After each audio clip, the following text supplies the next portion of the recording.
Eleanor Whitaker folded the marriage notice in half, pressed it against her chest, and walked straight into the sheriff's office. "I'm going to marry Wyatt Granger," she said. The room went dead silent. The deputy knocked over his coffee cup. The sheriff slowly set down his pen.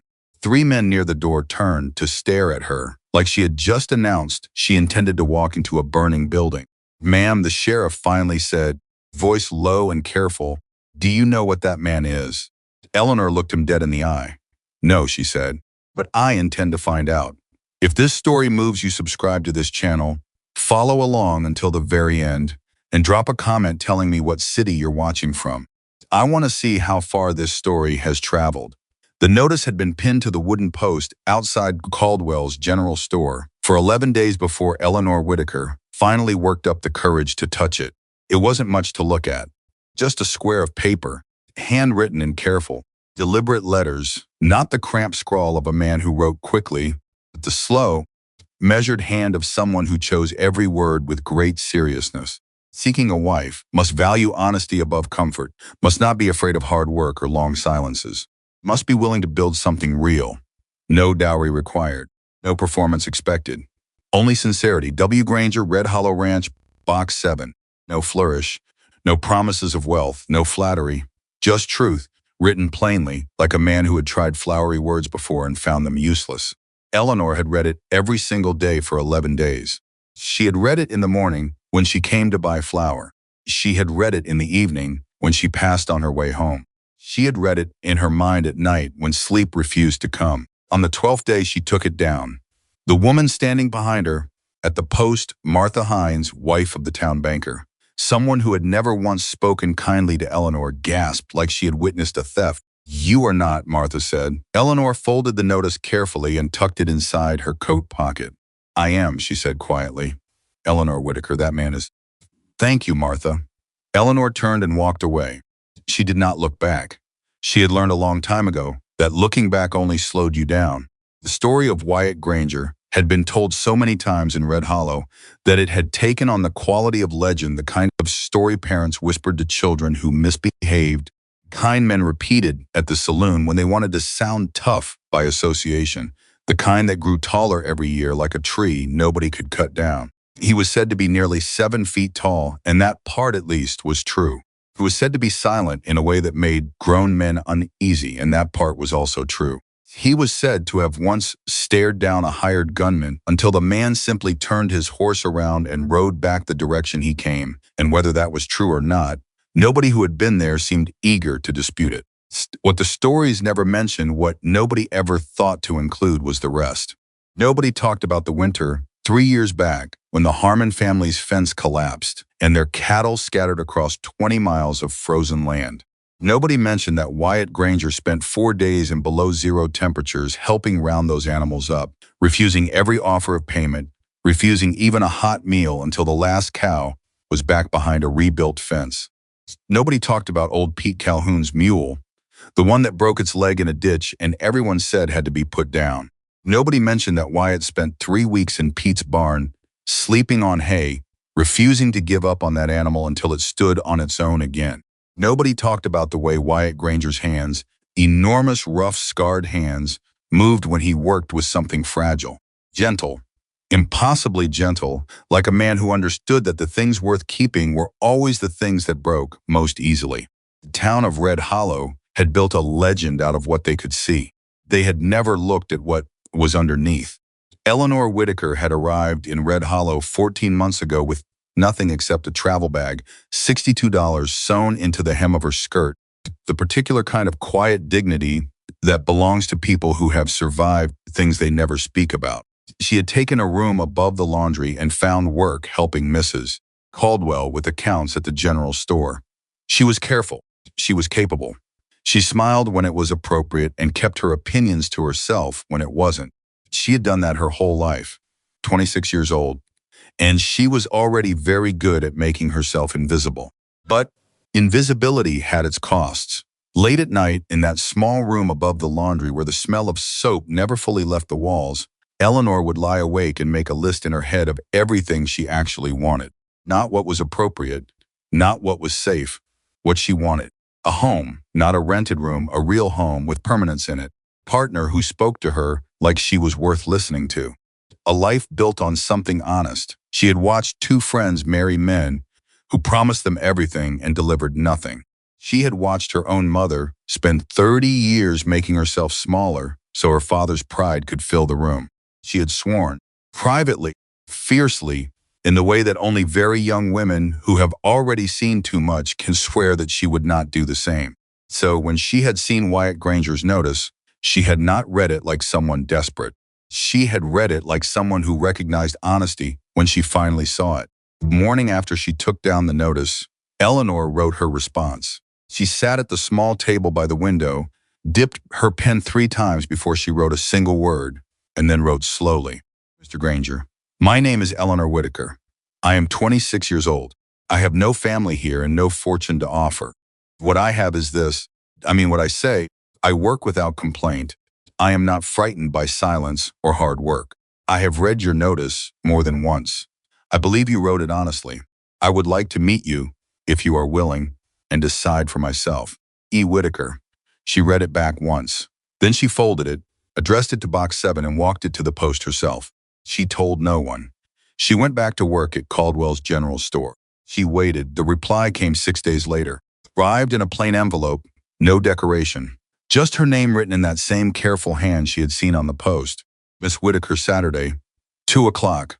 I'll be at the north gate of the ranch. You will know it by the red cedar post. You are welcome to bring someone with you if that makes you more comfortable. I understand if you change your mind before then. Most people do. W. Granger, that last line stopped her. She read it twice. I understand if you change your mind before then. Most people do. It wasn't a complaint. It wasn't bitterness.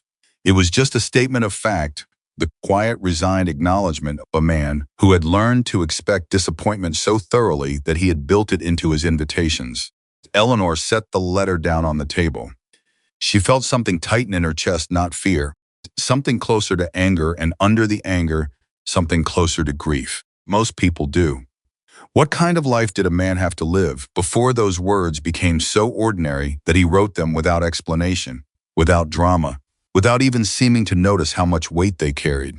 She folded the letter and put it in her pocket next to the notice. Saturday, 2 o'clock North Gate. She would be there. She did not bring anyone with her. She hired the Hendersons' cart and drove herself, alone, through 22 miles of Montana wilderness, with the sky so wide and blue above her that it made the chest ache to look at it directly. She arrived early.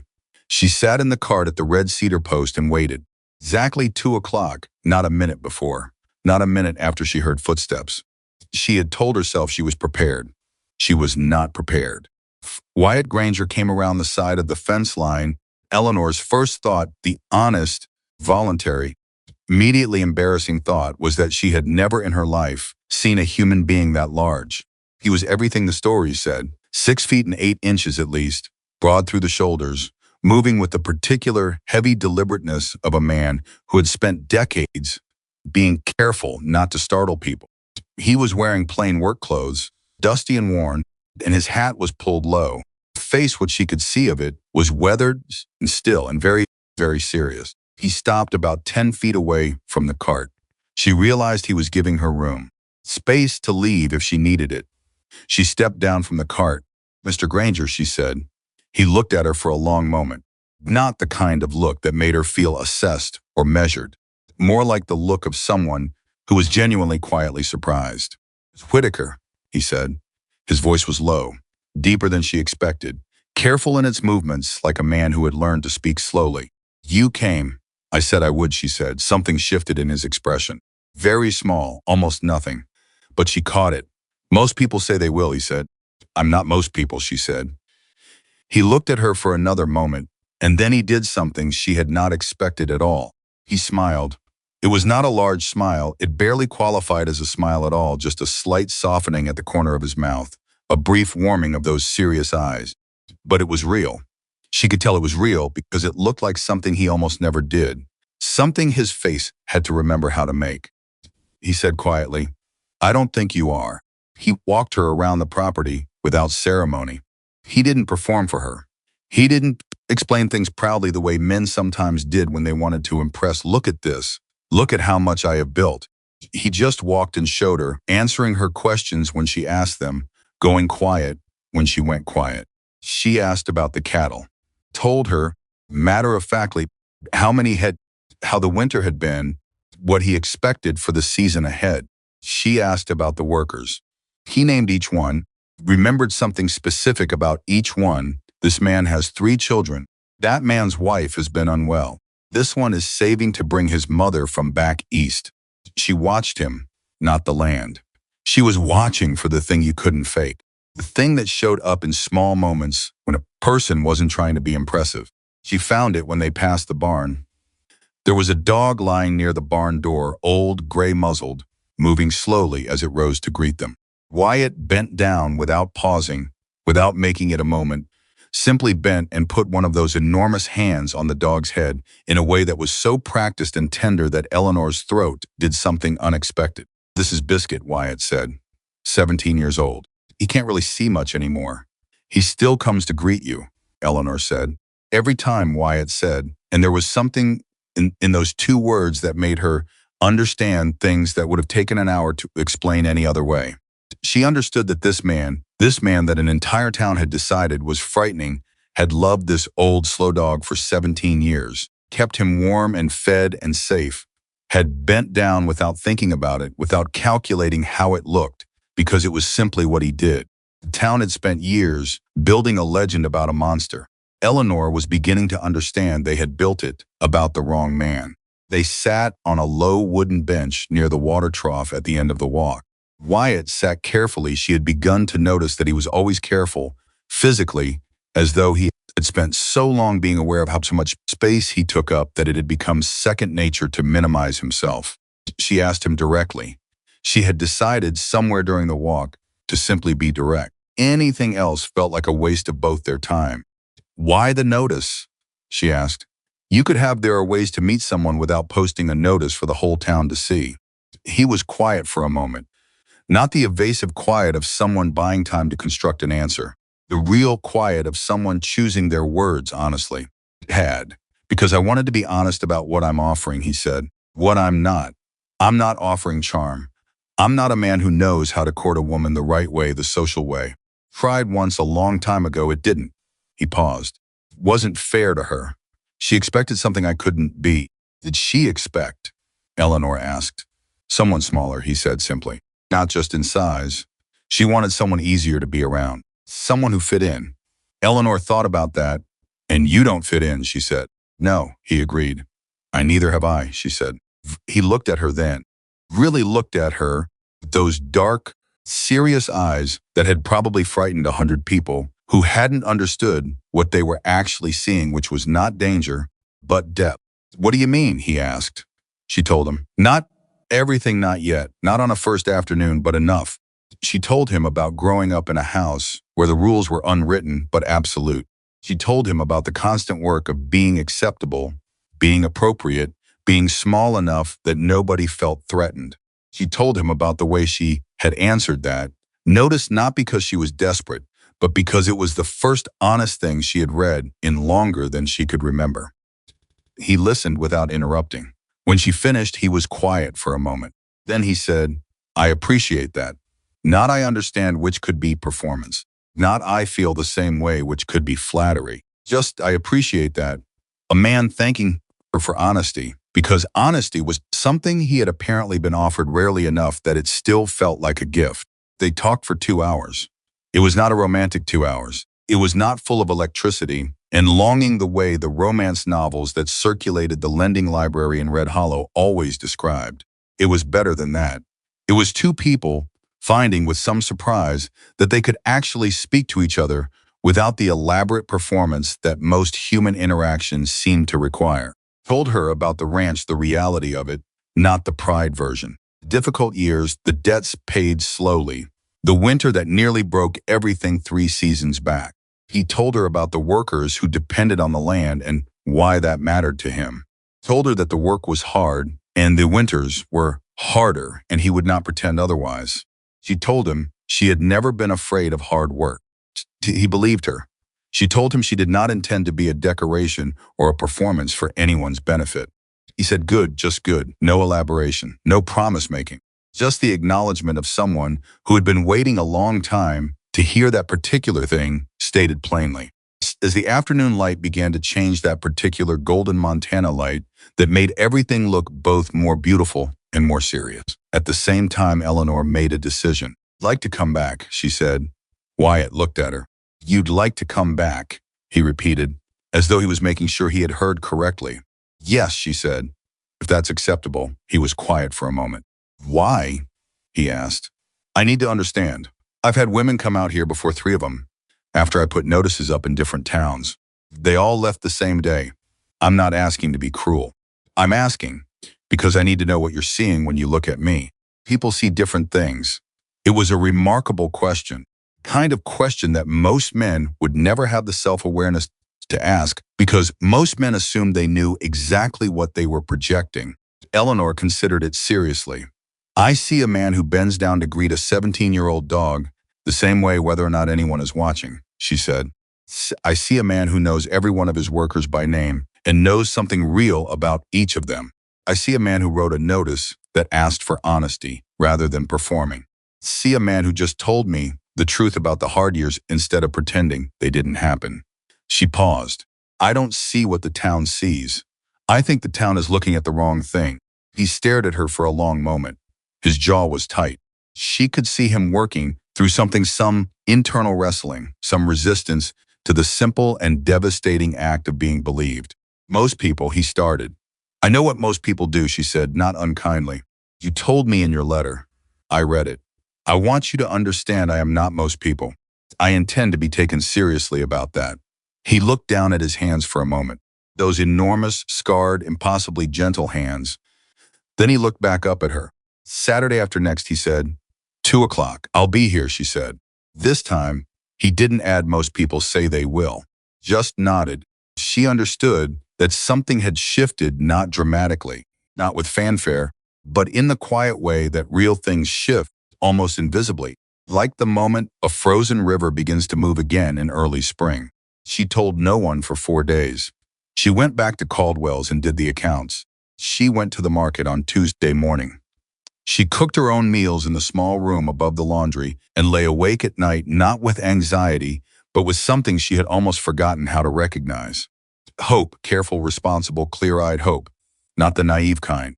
The kind that has already done its calculations and decided the risk is worth taking anyway. 5th day, she made the mistake of stopping to speak with Clara Holt, who was one of the 3 women in Red Hollow, who was genuinely kind to Eleanor, who was also constitutionally incapable of keeping a secret.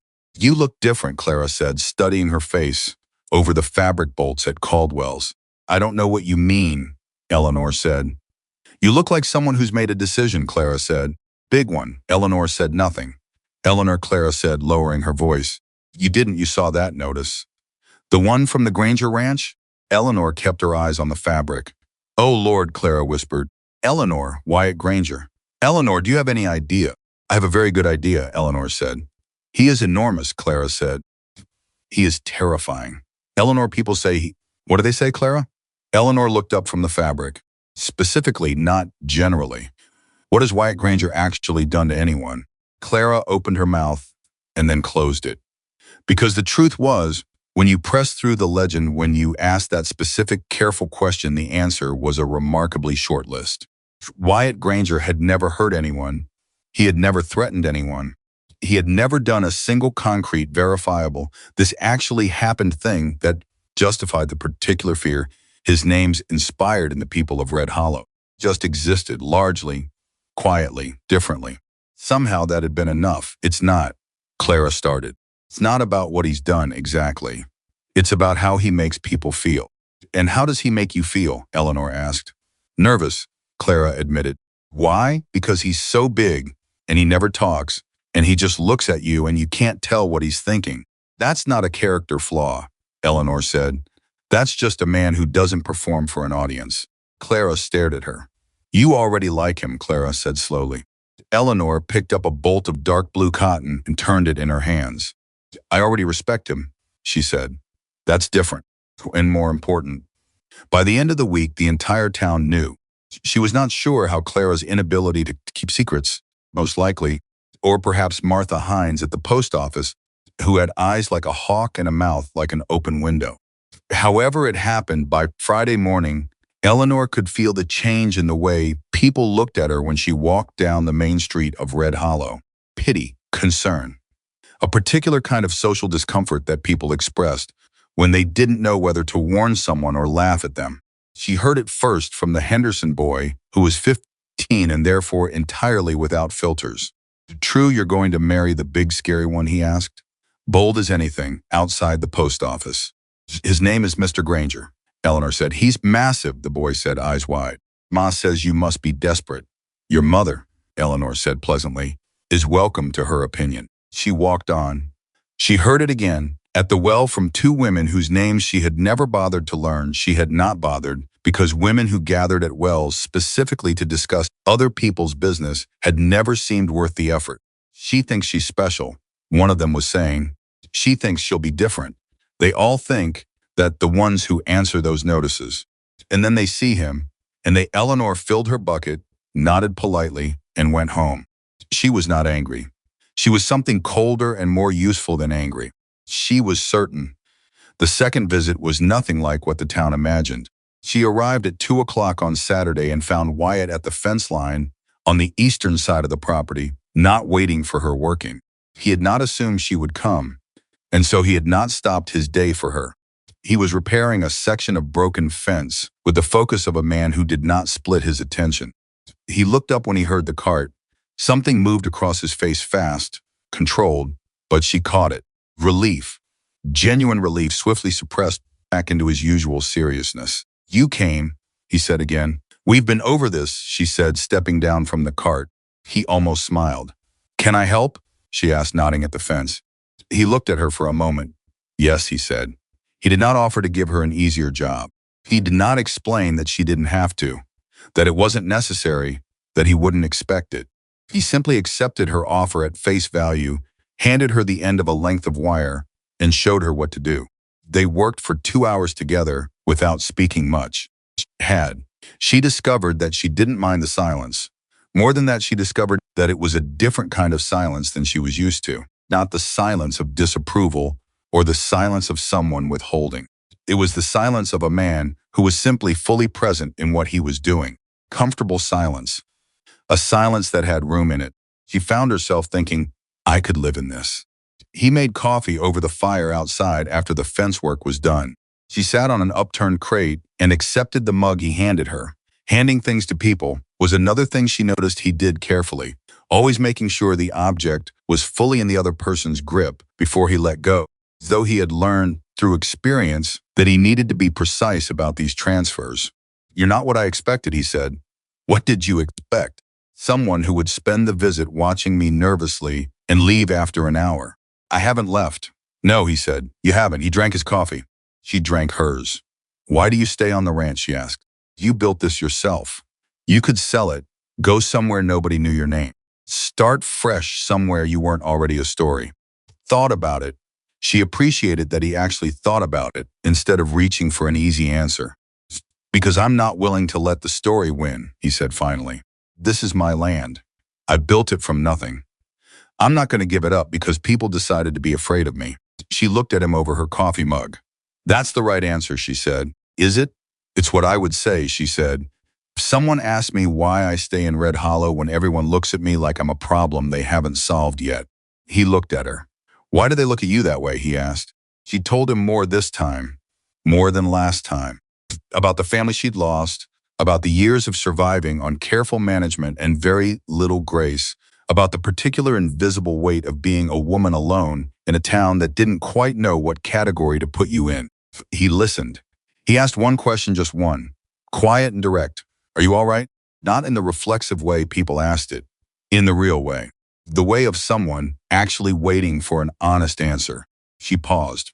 "I'm better than I was," she said, "and I intend to keep improving." Nodded slowly. "So do I," he said. On the third visit, he asked her to marry him. Not dramatically, not with performance. He met her at the red cedar post, and they walked for a while, and then he stopped in the middle of the path and turned to face her. I want to say something, he said. All right, she said. Thought carefully about this. I don't want you to feel any pressure. You can say no. I want you to say no if that's what you actually want. But I believe we could build something real. I believe you mean what you say.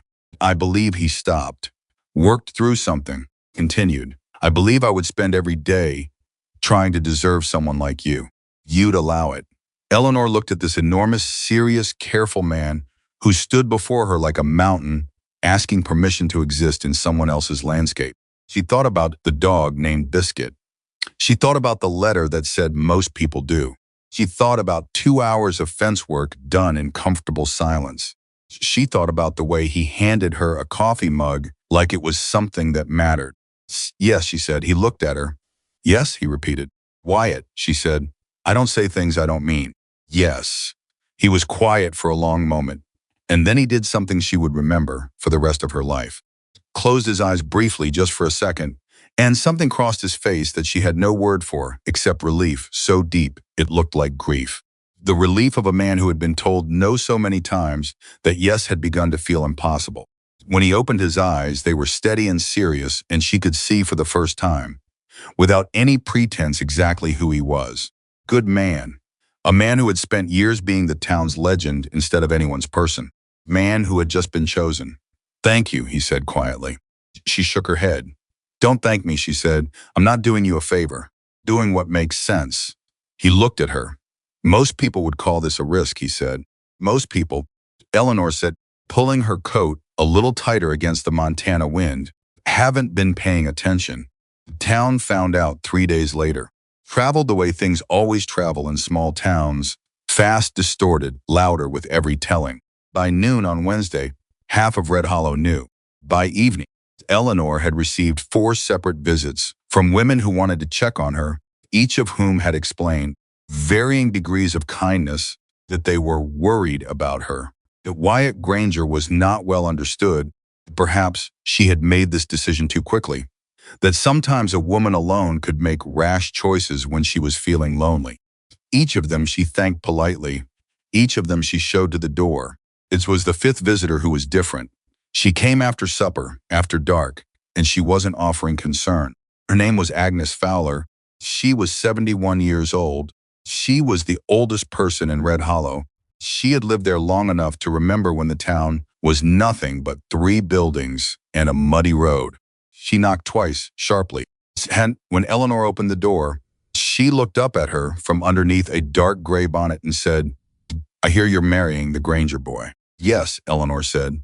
Agnes Fowler looked at her for a long measuring moment. Then she said, good. Eleanor blinked. Good? She repeated.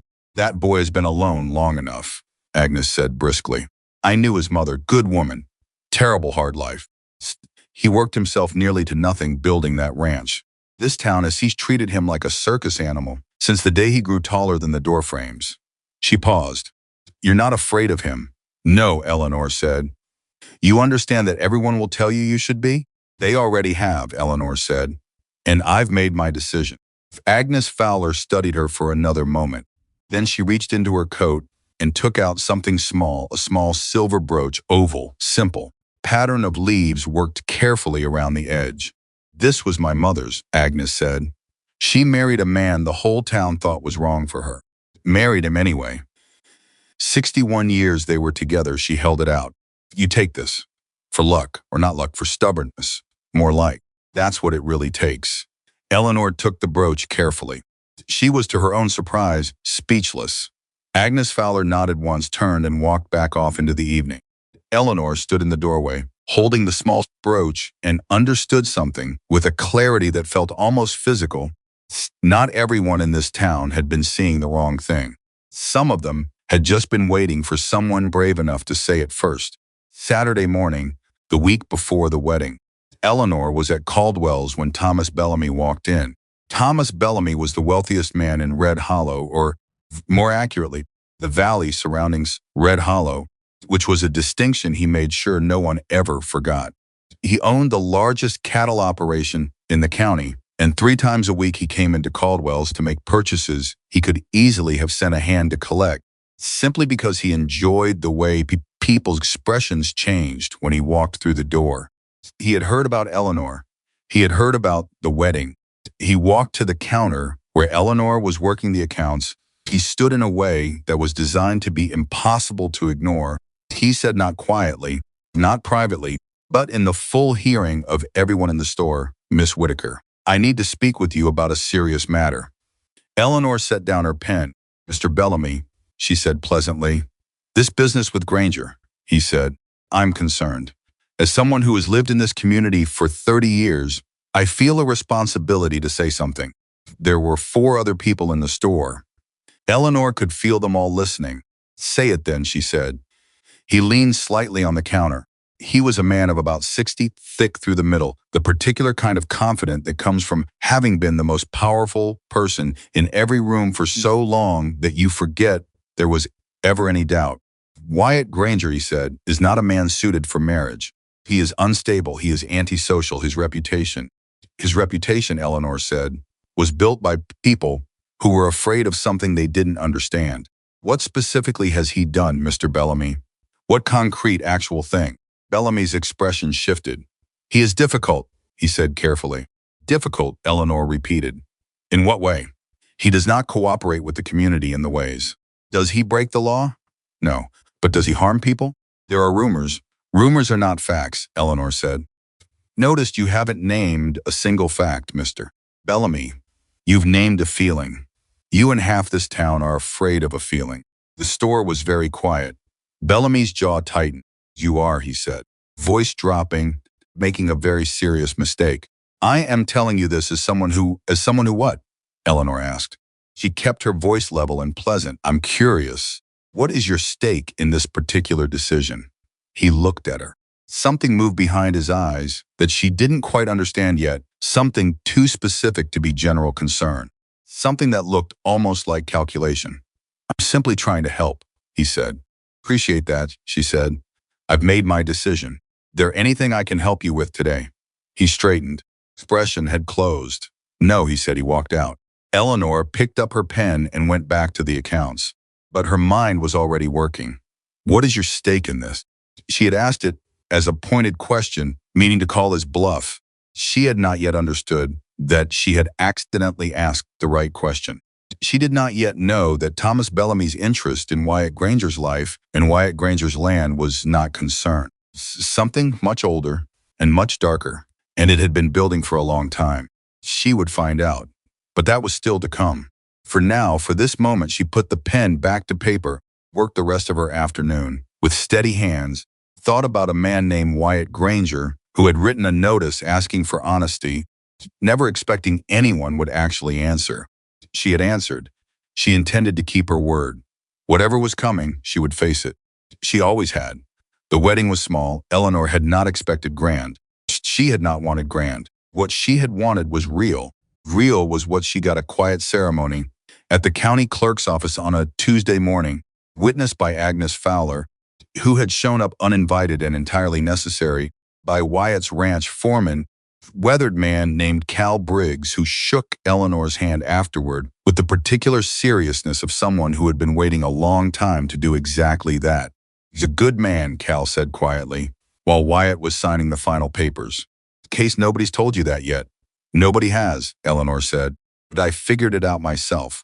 Cal nodded slowly. "Good," he said. "That's better anyway.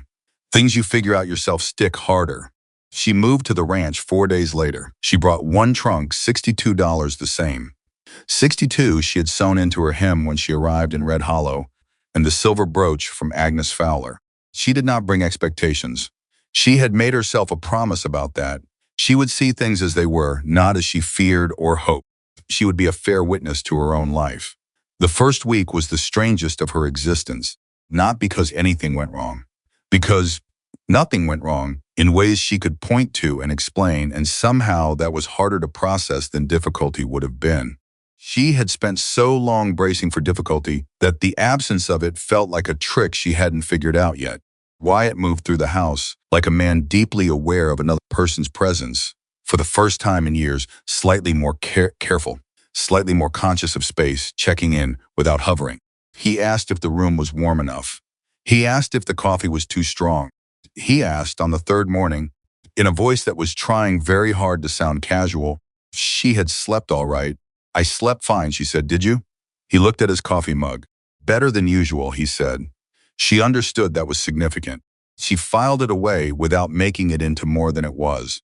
By the end of the first week, she had established herself in the kitchen, not because anyone had told her to, but because cooking was something she was good at, and doing something well had always been how she grounded herself when everything else was new. She reorganized the pantry on a Thursday afternoon, not dramatically, just efficiently, and when Wyatt came in for supper and saw it, stood in the doorway for a moment with an expression she was learning to read. It was the expression he got when something surprised him, in a good way, a slight widening of the eyes, quickly contained, like a man who had trained himself not to show too much too fast, because too much had been taken away before. You didn't have to do that, he said. I know, she said. I wanted to. Supper's ready. He sat down. They ate. She asked him about the South Pasture problem he'd mentioned to Cal that morning. He told her. She asked 2 follow-up questions that were actually useful. She saw him register that she had been listening, that she retained information, that she was not asking to be polite, but because she genuinely wanted to understand. You're not what I expected, he said for the second time. You said that before, she pointed out. I keep finding new reasons, he said. She looked at him across the table. He was looking back at her with that direct, serious gaze that had frightened half a county. She thought, this man is trying so hard to be careful with me. He is terrified of doing this wrong. Wyatt, she said. Yes. You don't have to be that careful, she said. I'm not fragile. He was quiet for a moment. I know you're not, he said. Not being careful because I think you're fragile. I'm being careful because I think this is worth taking care of. Eleanor set down her fork. She had not expected that answer. She had prepared herself for so many answers, the wrong ones, the clumsy ones, the well-meaning but tone-deaf ones. She had not prepared herself for exactly the right one. All right, she said after a moment. That's a good reason. Thought so, he said. They finished supper. She washed the dishes, dried them. Neither of them said anything, and it was the most comfortable silence she had experienced in years. She thought Agnes Fowler was right. 61 years. I understand it now. What she did not know, what neither of them knew yet, sitting in that quiet kitchen in the early weeks of a marriage that was just beginning to find its feet, was that Thomas Bellamy had not walked out of Caldwell's general store and let the matter rest. He had gone home and made a plan. And the plan was already moving. First sign came from Cal Briggs, who appeared at the kitchen door on a Friday morning while Wyatt was out checking the cattle, with his hat in his hands and an expression that Eleanor immediately recognized as a man carrying news he didn't want to deliver. Mrs. Granger, he said. She had not gotten used to that yet, the name. She was still reaching for it every time, like a word in a language she was learning. Mrs. Granger. But she nodded. There's something you should know, Cal said. Something Wyatt doesn't, I mean. I haven't told him yet, because I'm not sure how he'll take it. Tends to. Cal paused, searching for words. When he gets angry, he gets very quiet, quieter than usual, and then he does something about it without talking it through first. It's gotten him in trouble before. Eleanor dried her hands on the dish towel. Tell me, she said. Cal told her. 3 days ago, Thomas Bellamy had filed a formal challenge with the county land office. He was claiming that a portion of the eastern boundary of the Granger Ranch, roughly 40 acres of the most productive land on the property, had been misregistered in the original deed. He was claiming that those 40 acres were legally part of the Bellamy holdings, had always been, and that the registration error needed to be corrected. Eleanor stared at Cal. That's not a minor complaint, she said. No, ma'am. 40 acres of the eastern section is where the best grazing is. Losing that would... Cal stopped. It would be bad. For the cattle numbers, for the water rights. It would take years to recover from. There a legitimate claim, she asked? No, Cal said flatly. I've worked this land for 11 years. Those boundaries are right. Bellamy is manufacturing a dispute. Then why? Eleanor asked. Why now? What does he actually want? Cal was quiet for a moment. Wyatt turned him down, Cal said, 2 years ago. Bellamy offered to buy the ranch, not a fair offer. A low offer, the kind you make when you expect someone to be desperate. Wyatt told him no. Bellamy didn't take it well. Eleanor felt something cold settle in her chest. What is your stake in this? She had asked the right question. She had just asked it 2 weeks too early to understand the answer. Where is the paperwork, she asked. County Land Office, Cal said. Filed Monday. Does Wyatt know? Not yet, Eleanor. Thought for a moment. Don't tell him yet, she said. Cal looked surprised. Ma'am, I need to see the original deed first, she said. I need to understand exactly what Bellamy filed before Wyatt reacts to it. You said yourself that when he gets angry, he moves without talking. He goes to confront Bellamy without understanding the full picture. Bellamy will use it, Cal said slowly. He'll use Wyatt's reputation, make him look unstable. Yes, Eleanor said, exactly. So I need to see the paperwork first. Cal looked at her for a long moment. Quick, he said. It wasn't a compliment exactly. It was more like an observation from someone recalibrating their expectations. I had to be, Eleanor said. Where is Wyatt's copy of the original deed? Study, Cal said, the tin box on the left side of the desk. She found it in under 3 minutes. She sat at Wyatt's desk in the study and spread the deed out flat and read it word by word, line by line, twice through from beginning to end. Then she read it a third time.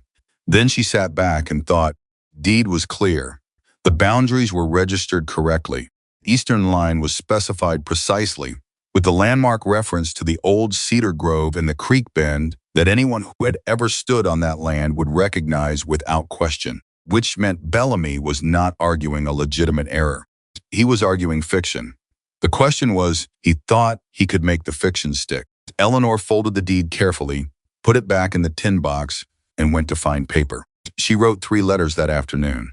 The first was to the County Land Office, requesting a full copy of Bellamy's filed complaint. The second was to the County Recorder's Office, requesting the original registration record and all associated survey documentation from the year the Granger Ranch deed was first filed. The third was to a lawyer in Helena, whose name she had seen in the legal notices posted at Caldwell's, a man named Howard Prentice, whose notices had always struck her as belonging to someone precise and serious. She addressed all 3, stamped them with money from her own $62, and gave them to Cal to post that afternoon before Wyatt came in from the fields. Cal took them without a word. At the door, he stopped. Mrs. Granger, he said, yes. I want you to know, Cal said, that I have worked for Wyatt Granger for 11 years. I have seen a lot of people come and go. I have seen what it costs him every time he paused. I'm glad you came, and I'm glad you stayed. Eleanor looked at the foreman, this weathered, careful man who had clearly spent a decade watching someone he respected be underestimated and alone. So am I, she said. She told Wyatt that evening. She had considered waiting until she had more information, until the lawyer replied, until she understood the full shape of the threat. But she had made herself a promise about honesty, and she was not going to break it in the first month of her marriage because it was inconvenient. She waited until after supper, till the dishes were done, and they were sitting by the fire. Then she said, Wyatt, there's something I need to tell you, and I need you to listen all the way through before you react. He looked at her. His expression changed, not dramatically, but she saw it. The particular stillness that came over him when he recognized that something serious was arriving. All right, he said. She told him everything. Cal's information, the land office filing, what she had found in the deed, the letters she had sent. She watched him as she spoke. She saw the stillness deepen, saw his jaw set, saw those large hands resting on his knees close slowly into fists, and then with visible effort open again. She finished. There was a silence that lasted long enough to be uncomfortable. 2 years, he said. What? He's been planning this for 2 years. His voice was very quiet. Since I turned down his offer, I knew he didn't accept it. I knew I should have been more careful about. You couldn't have anticipated this specific move, Eleanor said. Should have been paying attention, Wyatt. She waited until he looked at her. I wrote the letters before I told you. I know you would have rather I told you first. But I was afraid that if I told you first, and you went to confront Bellamy before we had documentation. You were right, he said. She blinked. What? You were right to do it that way. He said it plainly, without resentment. I know how I react. I know what I would have done. I would have gone straight to Bellamy and he would have put it about that the crazy giant came to threaten him, and half the town already believes I'm capable of it. His jaw tightened. He's counting on that. He's always counted on that. Eleanor looked at him. How long has he been using your reputation against you? She asked. Muscle moved in his jaw. Long enough that I stopped fighting it, he said. It was easier to just stay out of people's way. Stay here. Let them think what they wanted. I couldn't change it anyway. Couldn't change it alone, she said. He looked at her. She held his gaze. You're not alone now, she said. And I am very good at things that happen on paper and in rooms where evidence matters. Let me work on this. You keep running the ranch. Don't go anywhere near Bellamy. He was quiet for a long moment. You're asking me to trust you, he said. Yes, she said. I'm asking you to trust me the same way I trusted that notice you put on a post outside Caldwell's store. The same kind of trust. Based on evidence, not blind faith. Evidence you have already seen. Something shifted in his face, then not the subtle, careful shifts she had been learning to read. Something larger, something that came from deeper than expression. All right, he said. Right, she said. Eleanor. He said her name like it mattered. Trust you. She nodded. She looked at the fire for a moment. Good, she said, because I think this is going to get worse before it gets better. I need you steady. I'm steady, he said. She believed him. She did not yet know what was about to land on them with the particular cruelty of something timed precisely to do the most damage, was that Bellamy had not moved alone. He had made sure to move the town first. The next morning, Eleanor went to Caldwell's for supplies and discovered that the conversation had shifted. She felt it before she could name it, the way the air in a room changes when people have been talking about you and haven't stopped quickly enough. 3 separate conversations that paused when she walked in. A woman who had greeted her pleasantly for months, now suddenly finding her shopping list very interesting. The counter, Mrs. Caldwell herself, who was not unkind but was also not brave, leaned across and said quietly, Eleanor, people are saying things. What are they saying? Eleanor asked. That Wyatt has been, that there are questions about his land, that he may not have. Mrs. Caldwell lowered her voice further. The deed may not be legitimate, that Bellamy is just trying to correct an old wrong. Eleanor looked at her carefully. Who told you that? She asked. Mrs. Caldwell glanced away. It's going around. Going around from where? Eleanor pressed gently. Mrs. Caldwell hesitated. Bellamy was in here 2 days ago, she said. He was talking to several people. He said he had documents. He said the original survey was done incorrectly, that the Grangers had been on land that wasn't rightfully theirs for years, and that he was simply trying to have it corrected properly. Eleanor set her basket on the counter. She breathed in once evenly. Mrs. Caldwell, she said, Wyatt Granger has been on that land for 14 years, built every fence post himself. He registered that deed properly. I have seen the deed. I have seen the survey records. Thomas Bellamy is lying, and he is lying carefully and in advance because he wants this community to have already decided against Wyatt before a single piece of evidence is heard. Mrs. Caldwell looked uncomfortable. Eleanor, I don't know who to... You don't have to know right now, Eleanor said, but I'm asking you to wait before you decide. Just wait. What Bellamy is saying and what is actually true are 2 different things, and I intend to prove it.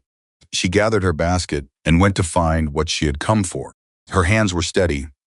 Her mind was already 3 steps ahead. Bellamy had moved first on the narrative. He had gone to the community before he had gone to court, because the community was his real weapon. This town's fear of Wyatt Granger was the weapon he was sharpening. He didn't need a judge to rule against them if he could get the town to believe they were guilty before the hearing began. He had underestimated 2 things. He had underestimated Eleanor, and he had underestimated how much truth could do once somebody finally picked it up and carried it into the room. She was 3 days into working through the documentation when the response came from Howard Prentice and Helena. It was not what she had expected. She had expected a response that said, yes, your case is straightforward. Here is what to do next.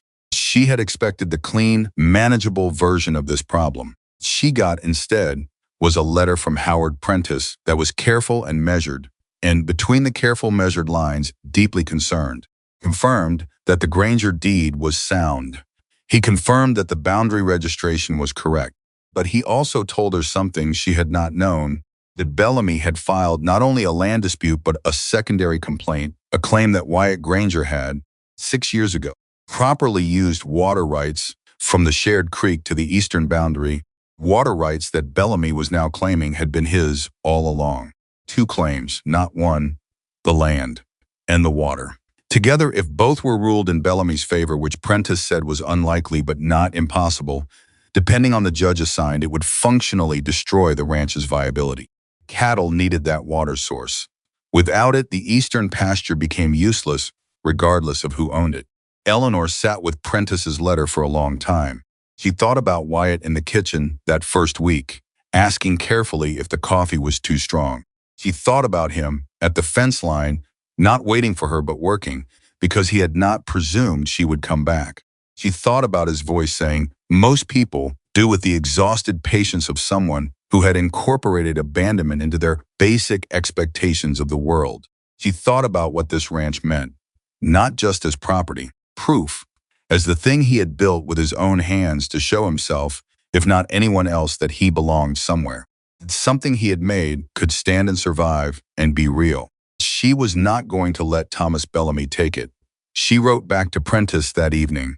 She told him to begin formal proceedings.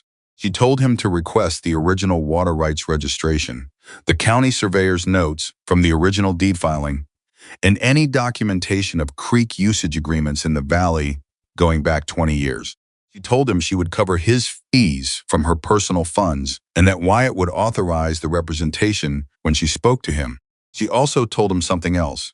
She told him that if Thomas Bellamy had filed 2 claims instead of 1, it meant he was more afraid of losing a single straightforward case than he was presenting. A man with a genuinely solid claim filed 1 clean complaint. A man manufacturing a dispute filed multiple overlapping ones, hoping something would stick. That is the crack in his case, she wrote. I would like to talk through how we use it. She sealed the letter and set it by the door to go out with Cal in the morning. She was walking back through the kitchen when she heard the front door. Wyatt came in from the evening rounds, shaking the cold off his coat, and looked at her face with the immediate attention of a man who had learned to read small signals. What happened? He said. She told him about Prentice's letter. All of it. He listened standing up, coat still on, the way she had noticed he received bad news upright, still, like he was bracing against something physical. When she finished, the silence was different from the comfortable kitchen silences she was getting used to. This one had weight. He's going after the water, Wyatt said. Yes, he knows what that means. Yes, she said. He knows exactly what it means, Eleanor. His voice was very controlled. I need you to know that if this goes wrong, if somehow Bellamy gets what he's trying to get, I don't want you to feel that you married into a situation that... Stop, she said. He stopped. I did not marry a piece of land, she said. I married you. And I am telling you right now, Wyatt Granger, that Thomas Bellamy is not going to win this because he thinks this is about a land dispute. And it isn't. It's about evidence. And evidence is something I am very good at. Do you trust me? He looked at her. Yes, he said, without hesitation. Then let me work, she said. He took off his coat. He hung it by the door. He walked to the kitchen table and sat down heavily. She watched him put his face in his hands for just a moment. Just one unguarded moment, 3 seconds at most, and then he straightened, ran his hands through his hair, and looked at her with those serious dark eyes. I never asked anyone for help before, he said. Not in my life. I always thought it meant... He stopped. That you were weak, she guessed. That I had failed, he said. She sat down across from him. Asking for help, she said, is what you do when you're smart enough to know you can't do everything alone. It is not weakness, it is the opposite. She paused. You are not failing.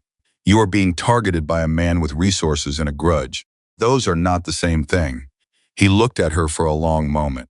How did you learn to think like this? He asked. The same way you learned to build a fence, she said. Necessity and repetition and making mistakes that cost enough to make sure you didn't make them again. Something that happened in his expression then. Something that had nothing to do with the land dispute or Thomas Bellamy or any of the practical, urgent, frightening problems currently surrounding them. It was simpler than that. It was a man looking at a woman and recognizing, for perhaps the first time in his adult life, that he was not alone in the room. Not politely not alone, not contractually not alone. Actually, genuinely, profoundly not alone. He did not say anything. Didn't need to. She saw it. She nodded once, the way you nod at something true. Outside, somewhere beyond the walls of the ranch house, Red Hollow was still buzzing with Thomas Bellamy's carefully placed stories. The town was still deciding what to believe. The hearing date was not yet set, but it was coming. Everything was about to get harder. But in that kitchen, that quiet moment, Eleanor Whitaker, Eleanor Granger, now made herself a second promise, added onto the first one she had made when she stepped down from a cart at a red cedar post. She was going to fight for this man with everything she had. Not because he couldn't fight, because he had been fighting alone for too long, and it was time someone finally stood beside him. The hearing date came in, a letter stamped with the county seal on a Thursday morning, and Eleanor read it twice before she set it on the kitchen table without a word. March 14th. 6 weeks away, 6 weeks to build a case against a man who had spent 2 years preparing one. Howard Prentice arrived from Helena 4 days later, carrying a leather satchel so full of documents it strained at the buckles. He was a small man, precise and thin, with wire-rimmed glasses and the particular energy of someone who had spent his entire career being underestimated and had learned to use it as an advantage. Eleanor liked him immediately. Wyatt shook his hand with the careful grip of a man who had trained himself to be conscious of his own strength, and Prentice shook back without flinching, which Eleanor noted as a good sign. Spread everything across the kitchen table. Tell me the worst version, Eleanor said. Not the likely version. The worst. Prentice looked at her over his glasses. The worst version is that Judge Harlan is assigned to the case. Why? Wyatt asked. Because Harlan and Bellamy have been friends for 30 years, Prentice said. They were at the same church together in Billings before Harlan was appointed. Cannot prove any impropriety. But I can tell you that in 3 previous cases where Bellamy had a stake, Harlan ruled in his favor twice. The kitchen was very quiet. Who else could be assigned? Eleanor asked. Judge Morrow out of Helena. She is scrupulously fair. She does not rule on reputation, she rules on documentation. Prentice paused. If we get Morrow, our case is strong. If we get Harlan, our case needs to be perfect. Then we make it perfect, Eleanor said. Wyatt looked at her sideways. She caught the look. It was the look she was getting used to, the one that said, you keep doing this thing, where you decide something as though it is already done, and also somehow that keeps working. Walk me through Bellamy's filings again, she said to Prentice. Both of them. Slowly. Prentice walked her through it. The land claim was thin, she had known that from the deed. Bellamy's argument rested on a single surveyor's note from 1871. An ambiguous notation about a creek bend that he was interpreting as placing the boundary 40 yards west of where the deed recorded it. It was a creative reading. It was not a strong reading. The water rights claim was more serious. Bellamy was arguing that a verbal agreement had been made between his father and Wyatt's father in 1869 before the deed was registered, giving the Bellamy family primary water access to the eastern creek. He claimed the written deed had failed to capture this agreement and that Wyatt had been drawing on water that was not legally his for over a decade. Is there any documentation of this alleged verbal agreement? Eleanor asked. None, Prentice said. That is, of course, the nature of verbal agreements. So he is asking a court to rule in his favor on the basis of something he cannot document, she said. He has a witness, Prentice said. Both Eleanor and Wyatt went still. Witness, Eleanor repeated. A man named Gerald Sims. He claims to have been present at the conversation between the two fathers in 1869. He is prepared to testify that the agreement was made as Bellamy describes. Wyatt's voice was very low. Gerald Sims. Something in his tone made Eleanor look at him. You know him, she said. He works for Bellamy, Wyatt said. Has for 15 years. He has worked for Bellamy for 15 years, and Bellamy is putting him forward as an independent witness. That documented? Eleanor asked immediately. His employment? Wyatt turned to look at her slowly. Yes, he said. County payroll records. Bellamy's operation is large enough to file quarterly. Eleanor looked at Prentice. Prentice was already writing. Sims is a current employee of Bellamy's and has been for 15 years, Eleanor said. Then he is not an independent witness. He is an interested party. We need those payroll records. Already on my list, Prentice said, without looking up. Good. She looked at Wyatt. This is the crack.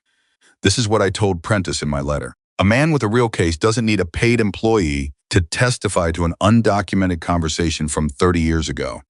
He needs that because he has nothing else. Wyatt was very still. She could see him processing it the specific, careful way. He processed things that were too large to absorb quickly, working through them methodically rather than reacting. He planned this, Wyatt said quietly. He planned every piece of this. The land claimed to create doubt. The water claimed to do real damage. Sims as backup in case the documents weren't enough. Yes, Eleanor said. He's been doing this to other people, Wyatt said. Hasn't he? I'm not the first. Prentice looked up. No, he said carefully. You are not the first. The room shifted. Tell me, Wyatt said. Prentice set down his pen.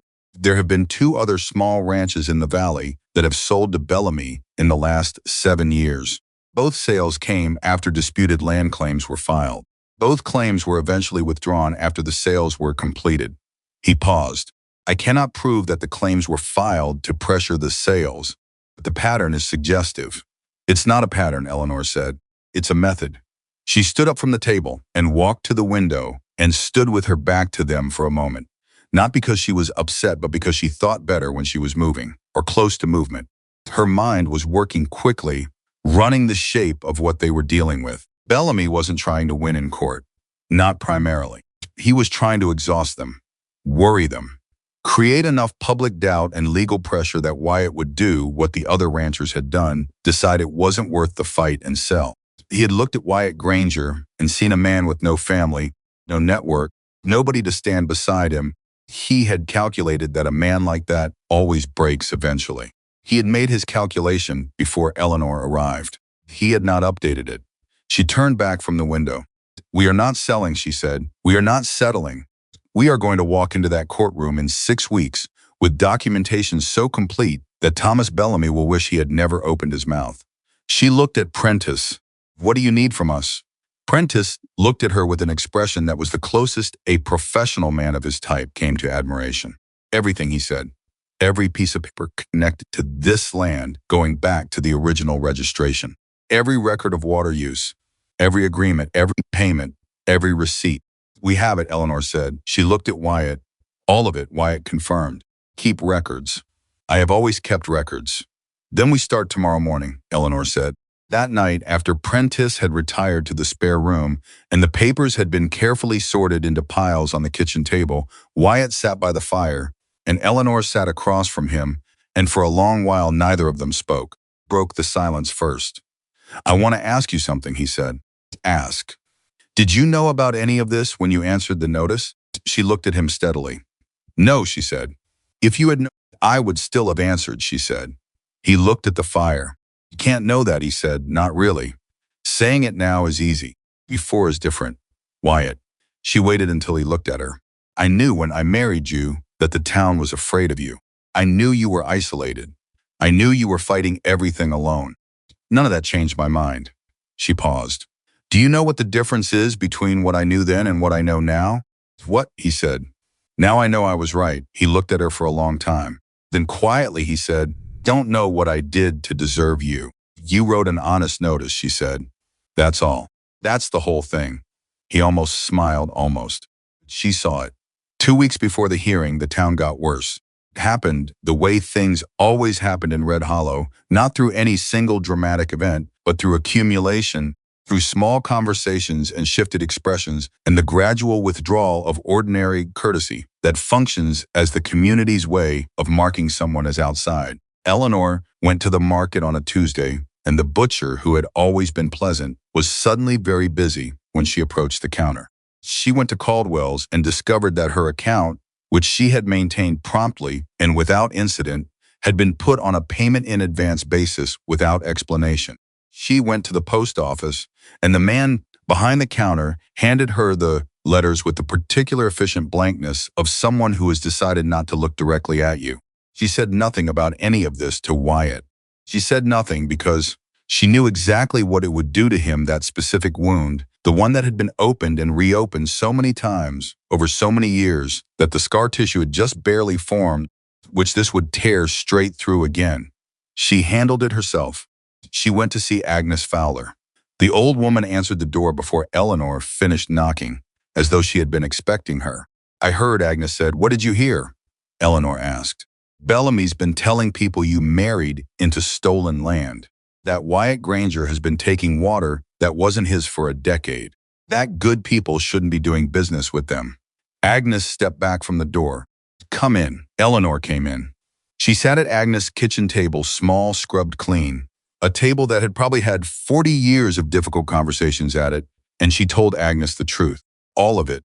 Deed, the water claim, Sims, the payroll records, Prentice, the hearing date. Agnes listened without interrupting. When Eleanor finished, Agnes was quiet for a moment. What do you need from me? Agnes said. Eleanor looked at her. You've lived here your whole life, she said. You know everyone. You remember things people have forgotten. Is there anyone in this town who saw something, knows something, that would contradict what Bellamy is claiming? Anyone who knew Wyatt's father? Anyone who was near that Eastern Creek boundary in the old days? Agnes thought. She thought for a long time, longer than Eleanor expected, and Eleanor did not rush her because she understood that some memories needed space to surface. Then Agnes said, Pete Morley. Who is he? He's been in the valley since 1865. He's 83 years old and half-deaf and ornery as a winter mule. Agnes paused. He also worked the original survey crew for this county in 1869 and 870. Eleanor's heart stopped, then started again harder. He worked the survey crew, she said. For 2 years, Agnes said. Before his back gave out, he would have been present for the boundary surveys of every major property registered in that period. She looked at Eleanor, including the Granger deed. Eleanor stood up from the table so fast her chair scraped. Agnes, she said, where does Pete Morley live? 7 miles east, Agnes said. Small place, red roof. He doesn't like visitors. Does he like the truth? Agnes thought about it. He's lived 83 years, she said. Doesn't have the patience for anything else. Eleanor was at the door. I need a horse, she said. Take mine, Agnes said without hesitation. The brown one, she's easy. Eleanor rode 7 miles east in wind, cold enough to make the eyes water, arrived at a small property with a red roof, dismounted, knocked hard on the door, when a voice from inside shouted something that was clearly not welcoming. She called back through the door, Mr. Morley, my name is Eleanor Granger. I believe you surveyed my husband's land in 1869. Thomas Bellamy is claiming the boundary was wrong. I need to know if that's true. A long silence. Then the sound of movement. Door opened. Pete Morley was, Agnes had said, 83, deaf, ornery. He was also sharp-eyed and upright, and he looked at Eleanor the way a man looks at something that has surprised him by being exactly what it claimed. Bellamy, he said. Yes, sir. That man, Pete Morley said, with a controlled and ancient contempt, been trying to swallow this valley piece by piece since his father died and left him more ambition than sense. He stepped back from the door. Come in. Tell me what he's saying, she told him. He listened with his arms crossed and his eyes fixed on her face, and when she described Bellamy's claim about the creek boundary and the 1,871 surveyor's notation, something shifted in Pete Morley's expression, a tightening around the eyes, a sharpening that had nothing to do with age. I know that notation, he said. You do? Eleanor said. I wrote it, he said, in 1871 when I did the update survey. It was a note about seasonal creek movement. The bend shifts slightly north in flood years. It was not a boundary marker. It was a hydrological observation. It was never intended to be read as a property line. He stopped. Someone has taken my field note and told a court it means something it does not mean. Eleanor felt the whole shape of the case settle into place. Mr. Morley, she said quietly, would you be willing to testify to that? Pete Morley looked at her. Young woman, he said, I am 83 years old.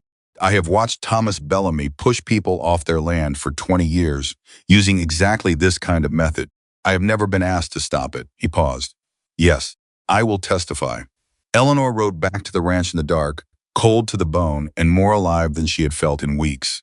Wyatt was at the door. When she came in, he had seen the light from the track and waited, coat on, ready to go looking for her. "Where were you?" he said. He was trying not to sound worried. He was failing slightly. "I found our witness," she said. He stared at her. "Get inside," she said. "I need to write to Prentice tonight." She told him everything over the kitchen table while the fire burned low and the wind worked at the walls. She told him about Agnes, about Pete Morley, about the 1,871 field note and what it actually meant and what Bellamy had done with it. Wyatt was very still throughout. When she finished, he said, "Pete Morley is the man who wrote that note." "Yes, and he will say in court that Bellamy's interpretation of it is false." "Yes." Wyatt put both hands flat on the table. "Eleanor," he said. "Yes.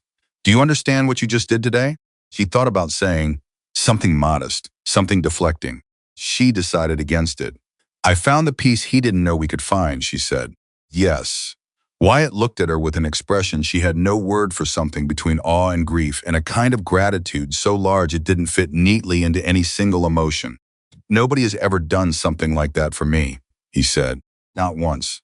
In my entire life." She held his gaze. "Get used to it," she said. He looked down at his hands on the table. When he looked back up, jaw was set and his eyes were steady. She understood that something had realigned inside him, not dramatically, but permanently. The way a bone sets after being broken for a long time in the wrong position. 3 days later, the second blow came. It arrived not through legal channels, but through the front door of the ranch, the form of a boy maybe 16, small for his age, the bruise above his left eye, and a younger brother beside him, no more than 11, who was holding the older one's hand with the grip of someone who hadn't let go in a long time. Cal found them at the gate in the early morning and brought them in. Wyatt was in the kitchen.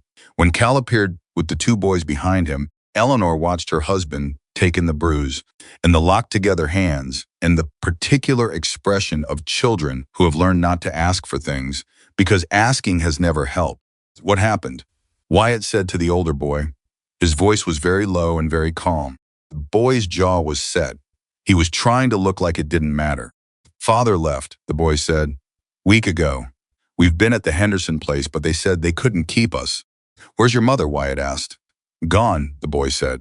"Long time, just that." "Gone?" "Long time." Said with the flatness of a fact so old it had stopped being painful and just become part of the landscape. Wyatt was quiet for a moment. "What's your name?" he said. "Eli," the older one said. "This is Danny." Wyatt looked at Danny, who had still not let go of his brother's hand. "Are you hungry?" Wyatt asked Danny directly. Danny looked up at him, this enormous man, this giant, who the whole county called frightening, and after a long, careful moment nodded. "Then sit down," Wyatt said. He turned to Eleanor without any kind of ceremony or consultation, simply turned and looked at her with a question that wasn't really a question. She was already moving toward the stove. They fed the boys. They didn't ask more questions than necessary. Wyatt sat at the table with them and asked about practical things, where they'd been sleeping, whether they'd eaten yesterday, whether they had winter coats. Eleanor watched him with those 2 boys and saw exactly what she had seen the first day with Biscuit the dog and the fence line work and every quiet, unperformed act of care she had cataloged in the weeks since the Red Cedar Post. He did not make a speech about helping people. He did not explain that he was a good man. He just sat with them and treated them like they mattered without requiring them to earn it first. For breakfast, the boys sat awkward and uncertain, waiting to be told what happened next. "You'll stay here," Wyatt said in a tone that was not an offer. It was a statement. Eli looked up. "We don't need." "It's not about need," Wyatt said. "There's room. You'll stay until something better is sorted out." "Something better is sorted out."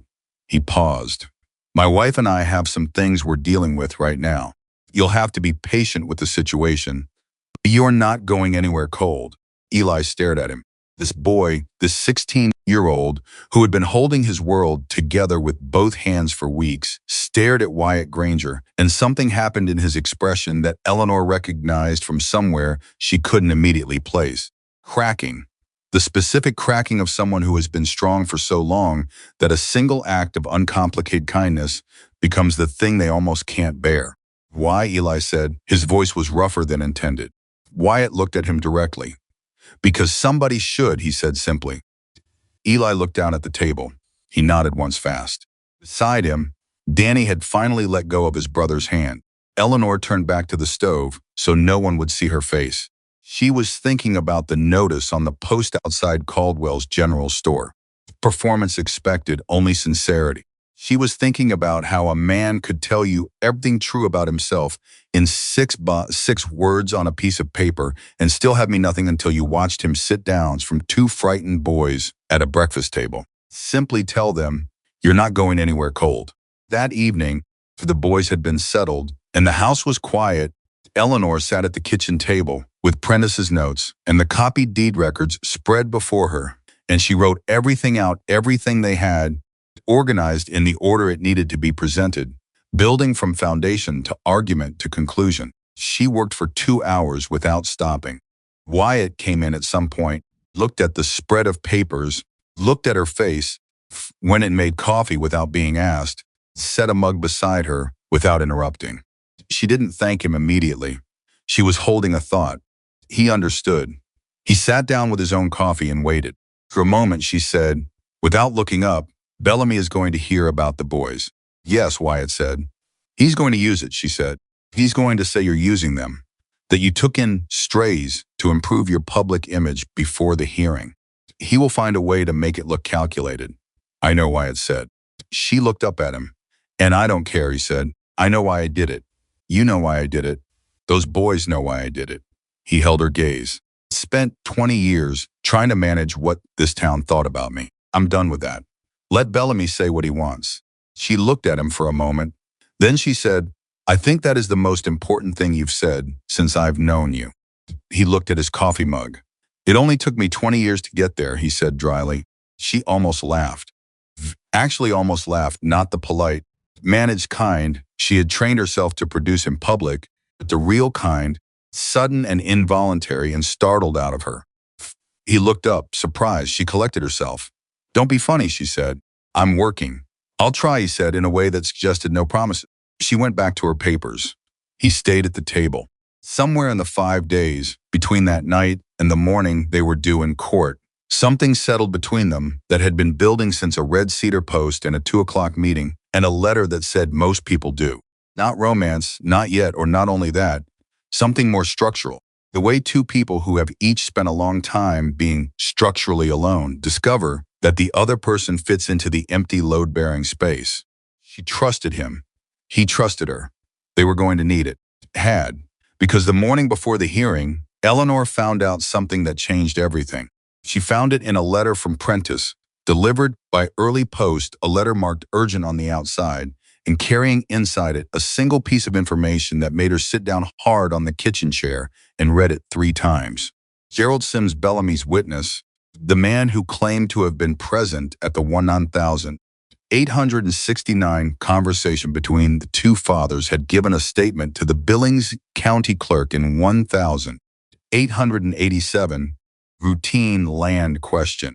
Had, in that statement, listing his history and whereabouts, he had recorded that in 1,869, he was living in Colorado.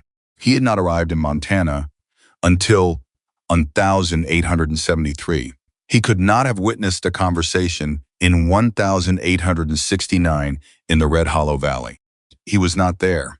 Prentice had found it in archive records, a routine search, the kind of thing most lawyers didn't bother with because it took time and yielded nothing more often than it yielded something. Prentice had bothered. Eleanor held the letter. Bellamy's witness was a lie. Land claim rested on a misread field note from a man who was about to contradict it in open court. Water rights claim rested on a witness who had not been in the territory in 1,869. The whole case was constructed from manufactured evidence. They could prove it. She looked up from the letter. Eli was standing in the kitchen doorway, watching her. Everything okay, he said carefully. She folded the letter. She thought about Thomas Bellamy and his 30-year grudge and his carefully built trap and his absolute certainty that a man like Wyatt Granger had no one and nothing to fight back with. Yes, she said. She stood up. Where is Wyatt, she said. Back, Eli said, working on the east fence. She put on her coat. Tell him to come in, she said. Tell him I need to speak with him. Eli looked at her face, at whatever was in her face in that moment, and his eyes widened slightly. "Yes, ma'am," he said, and went. Eleanor stood in the kitchen with the letter in her hand and thought, tomorrow, one more day. Thomas Bellamy had built his case on the assumption that no one would look closely enough, fight hard enough, or care enough to pull it apart. He had been wrong about all three. Tomorrow, the county courtroom in Red Hollow, Montana, he was going to find that out. They left before sunrise. Eleanor was already dressed when Wyatt came downstairs, already had coffee made, already had the leather satchel packed with every document they needed arranged in the exact order Prentice had specified. She had not slept more than 2 hours. She did not feel tired. She felt the particular sharpened clarity that comes when everything you have been building toward is finally, irreversibly arriving. Wyatt looked at her across the kitchen. "How are you?" he said. "Ready," she said. He nodded. He poured coffee. He drank it standing up, the way he always did when something large was coming upright, coat already on, like a man who needed to be ready to move at any moment. Eli appeared in the doorway. He was dressed, which surprised Eleanor. She had not asked him to come. "We're coming," Eli said. Wyatt looked at him. "You don't have to," Wyatt said. "No," Eli said. Behind him, Danny appeared, smaller, quieter, wearing a coat 2 sizes too large. "We want to." Something moved across Wyatt's face. He looked at Eleanor. She gave him nothing, no answer, no direction. This was his call. She watched him make it. "All right," Wyatt said. "Stay close and stay quiet." Eli nodded. Danny nodded. The 4 of them walked out into the dark Montana morning toward the wagon that would carry them 22 miles to the county courthouse in Red Hollow, where Thomas Bellamy and everything he had constructed was waiting. The road was long and cold and quiet. At some point, Danny fell asleep against Eli's shoulder. Eli kept his arm around him without looking down, staring out at the road ahead with the expression of a boy who had decided sometime in the last 2 weeks that Wyatt Granger was worth showing up for. Eleanor sat beside Wyatt on the front bench. After a while, he said, quietly enough not to wake the boys, "I want to say something before we get there." "Say it," she said. "Whatever happens today, Wyatt." "Let me finish," he said. She let him finish. "Whatever happens today," he said, "I need you to know that you have already given me something I didn't have before. That doesn't go away, regardless of what a judge decides about 40 acres and a creek." He kept his eyes on the road. "I spent a long time believing that being alone was just what my life was. I had made peace with it. I thought peace was the same as enough." He paused. "It isn't." Eleanor listened. "You showed me the difference," he said. "That's not nothing. That's everything." She was quiet for a moment. "We are going to win today," she said. "I know," he said, "but I wanted to say it anyway. In case today gets loud and there's no room for it after." She reached over and put her hand over his on the reins. Just for a moment. He looked down at her hand, then looked back at the road. She felt him breathe differently, slower, steadier, the particular exhale of a man who has just remembered he is not carrying the weight alone. They rode the rest of the way in silence. The courthouse was already half full when they arrived. Eleanor had not expected that. She had expected a routine land hearing with a handful of interested parties and the standard cast of county officials. She had not expected what she saw: roughly 40 people filling the public benches, more standing along the back wall, the particular charged atmosphere of a community that has decided this matters. Bellamy was already at his table with 2 lawyers. Eleanor did not recognize men from out of county, expensively dressed, the kind that cost more per hour than most ranch hands made in a month. He was sitting straight, composed, the picture of a man who expected to win and had dressed accordingly. He saw Wyatt walk in. Eleanor watched Bellamy's eyes travel up all the way up, and she saw in that moment the specific flicker of something that Bellamy immediately, professionally suppressed. Not fear, not exactly. Recalculation. The look of a man who had built his plan around a particular version of his opponent and was now updating it in real time.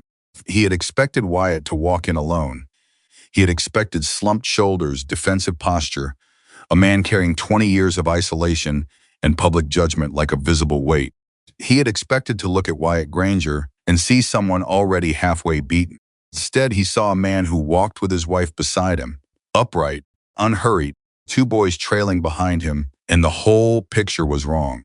It was wrong in ways Bellamy couldn't have named exactly, but Eleanor could name them precisely. It was the picture of a man who was not alone, who had not been alone for some time now, who had stopped carrying the weight that way. Bellamy looked away first. Prentice was already at their table, papers organized, glasses on, stood when they approached and shook Wyatt's hand, and then Eleanor's. "How are we?" Eleanor said quietly. "We are very good," Prentice said, with the particular contained satisfaction of a man sitting on 4 aces. "Pete Morley is in the witness room. He arrived an hour ago. Told the bailiff that he drove himself, that he doesn't need assistance, and that if anyone tried to help him with his coat, he would not be responsible for his language." Eleanor almost smiled. "And seated in the gallery," Prentice said, "I've already handed the 1,887 Billings County Clerk's statement to opposing counsel as required by procedure. I watched them read it." He paused. The younger lawyer went pale. "Bellamy has not looked at it yet." "He'll look at it soon," Eleanor said.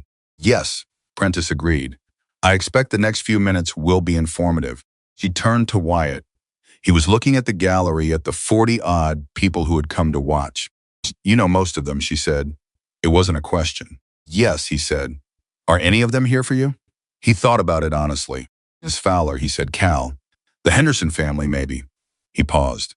"Most of them are here to watch Bellamy win." "Then we'll give them something more interesting," Eleanor said. Judge entered.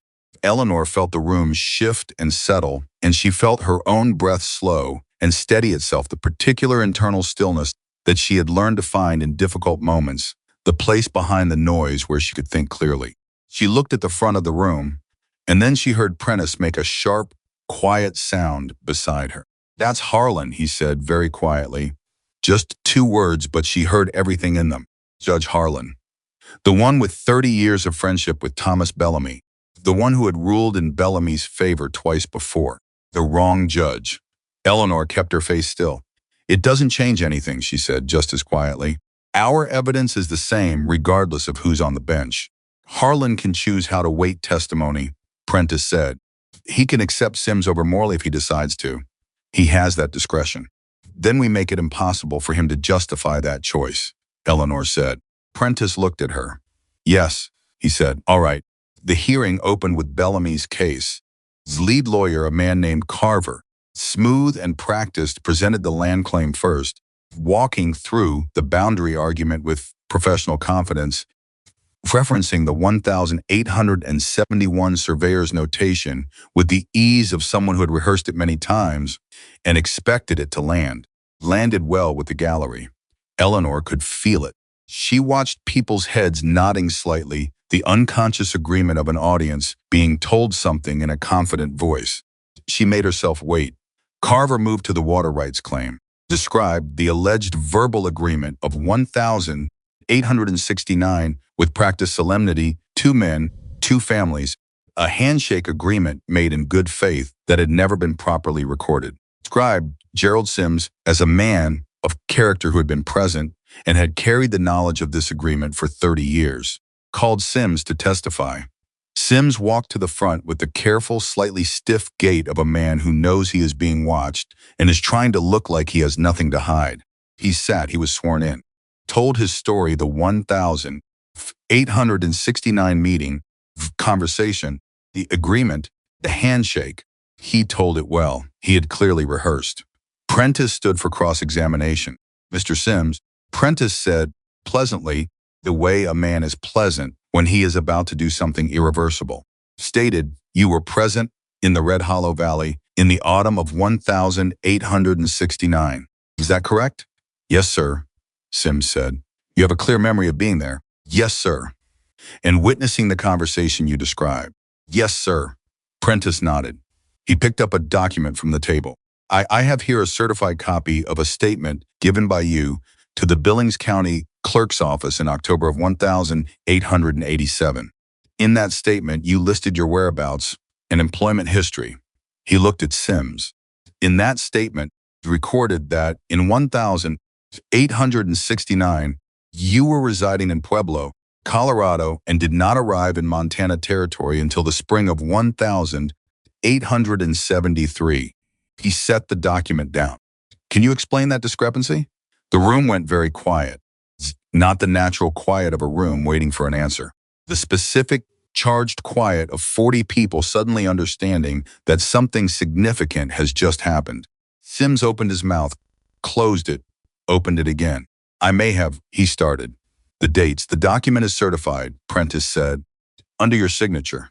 Your memory of 1887 seems to differ quite substantially from your memory of 1869. Sims looked at Bellamy. It was involuntary. He did not mean to do it. But the entire gallery saw at that split-second, panicked look toward the man who had sent him up here. And in that single unguarded moment, Gerald Sims told the truth more clearly than he had managed to do in 10 minutes of prepared testimony. Judge Harlan said nothing. His face was carefully neutral. Eleanor watched Bellamy's jaw tighten from across the room. Carver stood immediately. Your Honor, we request a brief recess. Denied, Harlan said. Eleanor's eyebrows rose slightly. She had not expected that. Prentice, to his credit, did not react. Nothing further for this witness, he said, and sat down. Sims walked back to his seat with the careful, deliberate movements of a man who was trying very hard not to look like a man whose world had just collapsed under him. Carver moved smoothly to his next argument, pivoting the water claim toward a different framing, arguing that even if the specific 1869 testimony was disputed, the broader pattern of water usage had established a de facto claim on Bellamy's behalf. He was professional. He was experienced. He was working with much less than he had started with and making a reasonable job of it. Then Prentice called Pete Morley. The old man walked to the front of the courtroom with the particular deliberateness of someone who has earned the right to take their time. He sat down. He was sworn in. He looked at the room with 83 years of patience and approximately zero interest in what anyone thought of him. Prentice walked him through his background, the survey crew, the years of work, the specific surveys conducted in 1869 and 1870 and 1871 across the county. Mr. Morley, Prentice said, are you familiar with the notational entry in the 1871 survey records for the eastern boundary of what is now the Granger property? I wrote it, Pete Morley said. Can you explain what you intended that notation to mean? It was a hydrological observation. Pete Morley said, the flat, factual tone of a man who had been making accurate observations for 60 years and found imprecision irritating. The creek bend on the eastern section shifts northward in flood years. I noted it so that future surveys would account for seasonal variation. It was not a boundary marker. It was never a boundary marker. The boundary was set correctly, and I set it. He looked directly at Carver. Someone has read my field note and told a court it means something it does not mean. That is incorrect. Carver stood for cross-examination. He tried. Eleanor gave him credit for trying. He attempted to suggest that a note from 55 years ago might be subject to interpretation. Pete Morley told him, calmly and at some length, exactly why he was wrong. He attempted to suggest that Pete Morley's memory after 55 years might not be perfectly reliable. Pete Morley pointed out that he had kept copies of all his field notes, produced the original copy from his coat pocket, and invited anyone in the room to compare it to the county record. Carver sat down. The gallery had gone from 40 people watching Bellamy win to 40 people watching something else entirely, something that had no certain outcome yet but had shifted so fundamentally that the room felt different. Eleanor could feel it. The collective recalibration of an audience that had come in with a conclusion and was being asked to revise it. She looked at Bellamy. He was very still. His composed expression had not broken. He was too experienced for that. But she could see, in the set of his shoulders and the precise control of his hands on the table in front of him, a man working very hard to look like nothing was happening. Everything was happening. And then Judge Harlan said something that made the entire room shift again. Counsel, he said, looking at Carver, I want to understand the foundational basis of the water rights claim, absent the 1869 testimony. What documentation supports the claim independently? Carver rose. Your Honor, we believe the pattern of usage. I asked about documentation, Harlan said. Documented evidence, not pattern of usage. A pause. Your Honor, the documentation is primarily the Sims testimony. which has been substantially discredited, Harlan said. Eleanor heard Prentice make the smallest possible sound beside her, a controlled exhale that in another man would have been a shout. She kept her face absolutely still. Judge Harlan was not ruling in Bellamy's favor. Judge Harlan, the man with 30 years of friendship and 2 favorable rulings, was sitting on the bench and looking at the case in front of him. And apparently, in this specific moment, deciding that there were limits. She did not know what had changed. She did not know whether it was the Sims document or Pete Morley's unassailable testimony or simply the accumulated weight of a case that had come apart too publicly to be quietly salvaged. She did not know, and she did not need to know. What she needed to do was stay completely, perfectly still and let it happen. Carver attempted to reframe the argument 3 more times over the next 45 minutes. Each time Harlan cut through it with the same flat, precise demand for documented evidence. Each time Carver's answer revealed, more clearly than the last, that what Bellamy had filed was an edifice of interpretation and manufactured testimony with nothing solid underneath. When Prentice stood to present their case, it was almost, by that point, formality. He was thorough anyway. He walked through the deed documentation line by line. He entered Pete Morley's original field notes into the record, presented the Sims 1,887 statement. He presented 11 years of Wyatt Granger's meticulous ranch records, consistent, documented, uncontested water usage from a source that nobody had ever challenged until 6 months ago. Presented 3 signed statements from neighboring ranchers attesting to the established and accepted nature of the Granger eastern boundary. He was on his feet for 40 minutes. When he sat down, Eleanor felt the case settle around them like something solid, like ground after a long time of unsteady footing. Then Harlan called a recess. In the narrow corridor outside the courtroom, Eleanor stood with Wyatt and Prentice and the 2 boys and Prentice, who had appeared sometime during the hearing, and installed himself at the back of the gallery without announcement. Wyatt said nothing for a moment. Then he said quietly, Harlan cut Carver off. Yes, Prentice said. I didn't expect that, Wyatt said. Neither did I, Prentice admitted. Why did he? Wyatt said. Prentice thought about it carefully. Because the case against you collapsed in public, he said. Harlan is many things, but he is also a judge who has held his position for 20 years. If he rules in Bellamy's favor today, he does so in front of 40 witnesses after his star witness was provably placed in the wrong state and his key document was contradicted by the man who wrote it. That is not a ruling he can make without consequences to himself. He paused. Even men who are not fully honest have a point at which the personal cost of dishonesty exceeds the benefit. Wyatt was quiet. What happens now? Eli said. He had been listening from beside Danny, who was pressed against the wall, wide-eyed and trying to be invisible. Now we wait, Eleanor said. Eli nodded. He looked at Wyatt. Is it going to be okay? Wyatt looked at the boy, this 16-year-old, who had asked the question with his brother's hand in his again, the way he always reached for it when things were uncertain. Yes, Wyatt said. Not with false confidence. With the particular flatness of a man who is calculated and decided and committed. Tss, he said again. It is. They went back inside. The recess lasted 22 minutes. When Harlan returned to the bench, the gallery had grown. Word had traveled the way it always traveled in small towns, fast and imprecise, and in every direction at once. And now there were people standing 3 deep along the back wall.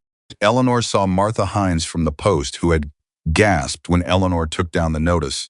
She saw the butcher, who had been suddenly very busy at his counter. She saw Mrs. Caldwell, standing near the door with an expression Eleanor couldn't read from this distance, but which she thought might be guilt. She saw Agnes Fowler, front row, sitting very straight with both hands in her lap and the look of a woman who had lived 81 years and recognized a significant moment when she was in one. Harlan settled himself. He looked at his papers. He looked at Bellamy's table. He looked at Wyatt's table. Then he said, in the matter of the boundary dispute regarding the eastern section of the Granger property, this court finds in favor of the respondent. The boundary, as registered in the original deed, is affirmed as correct. The 1,871 surveyor's notation submitted as evidence has been credibly and definitively explained by the notating surveyor himself, does not support the petitioner's claim. He paused. In the matter of the water rights claim, This court finds in favor of the respondent. The petitioner has produced no documented evidence of a prior agreement. The sole testimonial witness has been materially impeached by his own prior certified statement. The respondent has produced 11 years of documented, uncontested water usage. The claim is dismissed. He looked up from his papers. Both claims are dismissed, he said, with costs to the petitioner. For a moment, the room was absolutely still. Then Agnes Fowler said in a carrying voice that cut through the silence like a bell, "About time." The room broke, not into chaos, into something messier and more human than that. Overlapping voices, movement, the shuffling and exclaiming and turning to the person beside you that happens when 40 people have just witnessed something they will be talking about for years. Eleanor sat very still in the middle of it. She heard Prentice say something she didn't catch. She felt Wyatt's hand cover hers on the table, large, warm, the same careful grip he used for everything he handled that mattered. She felt it, and she looked down at it, and then she looked up at him. Face was the stillest it had ever been.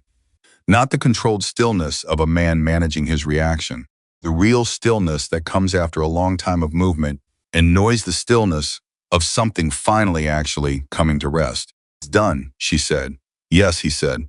Across the room, Thomas Bellamy rose from his table with his 2 expensive lawyers and walked toward the door with his composure intact. She gave him that. He did not storm out. He did not make a scene.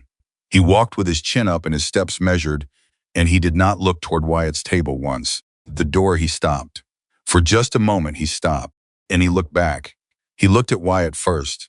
Then his eyes moved to Eleanor. He looked at her for 3 seconds. Just 3. Then he walked out. She held those 3 seconds in her mind and turned them over. It was not anger in his expression. It was not contempt. It was something more honest than either a look she had seen on people who have just understood that they made a fundamental error in calculation, not about tactics or evidence, but about a person, about what a person was capable of, about who was actually in the room. He had underestimated her. He would not do it again. She was never going to have to deal with him again. Outside the courthouse, in the cold afternoon air, people gathered the way they always did after something significant, drawn together by the need to collectively process what they'd seen. Eleanor stood with Wyatt and Prentice and the boys and Cal, one by one, with the particular awkward sincerity of people who know they owe someone something they can't quite say directly. The neighbors came. The butcher came first. He shook Wyatt's hand without explaining why he had been suddenly busy at his counter. He just shook it, hard, and said, "Congratulations, Wyatt," and meant more by it than the word covered. Mrs. Caldwell came and took Eleanor's hands and said, "I should have waited, like you told me." Should have waited. Eleanor squeezed her hands and said, "Now you know," and left it there. Men who had worked the valley for years came to tell Wyatt things they had apparently been holding for a long time, small things, specific things, the kind that only means something if they're true. The winter he helped with the fence. The flood year, when he got the Harmon cattle back.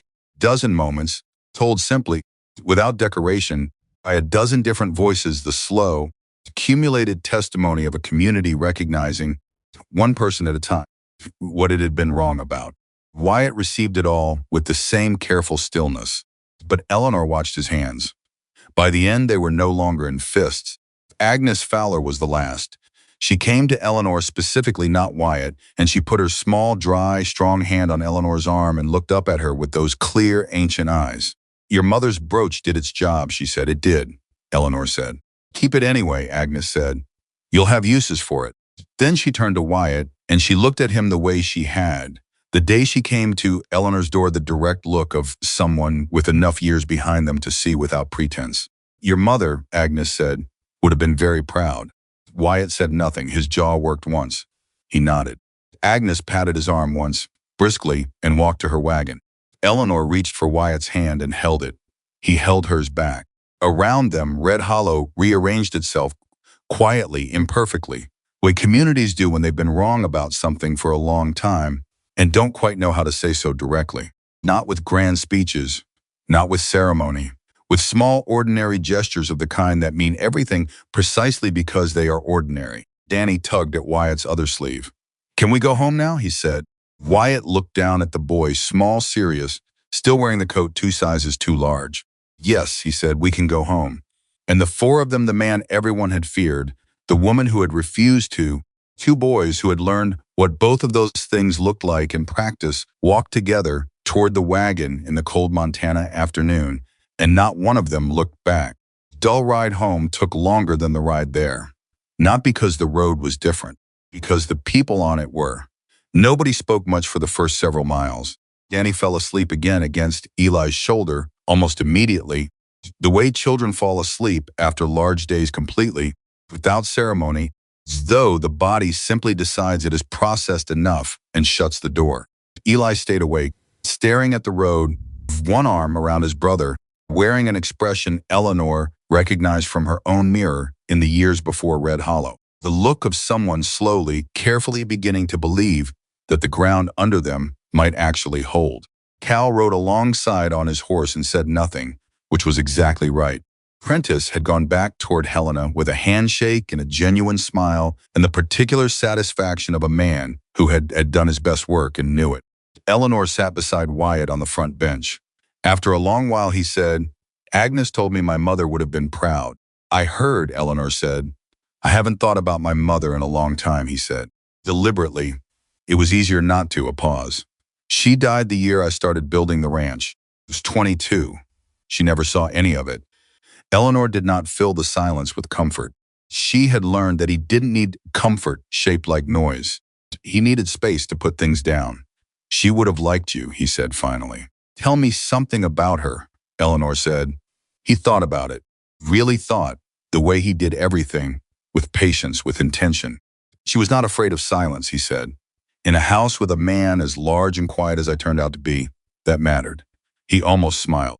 She used to say that the people worth knowing were the ones who didn't need to fill every room they walked into. Eleanor looked at the road ahead. Smart woman, she said. Yes, he said, she was. He picked up the reins a little and they rode, and that was all. But Eleanor understood that something had been given in those few sentences. A door opened to a room he had kept locked for a long time, not dramatically, not with announcement, simply unlocked and left ajar.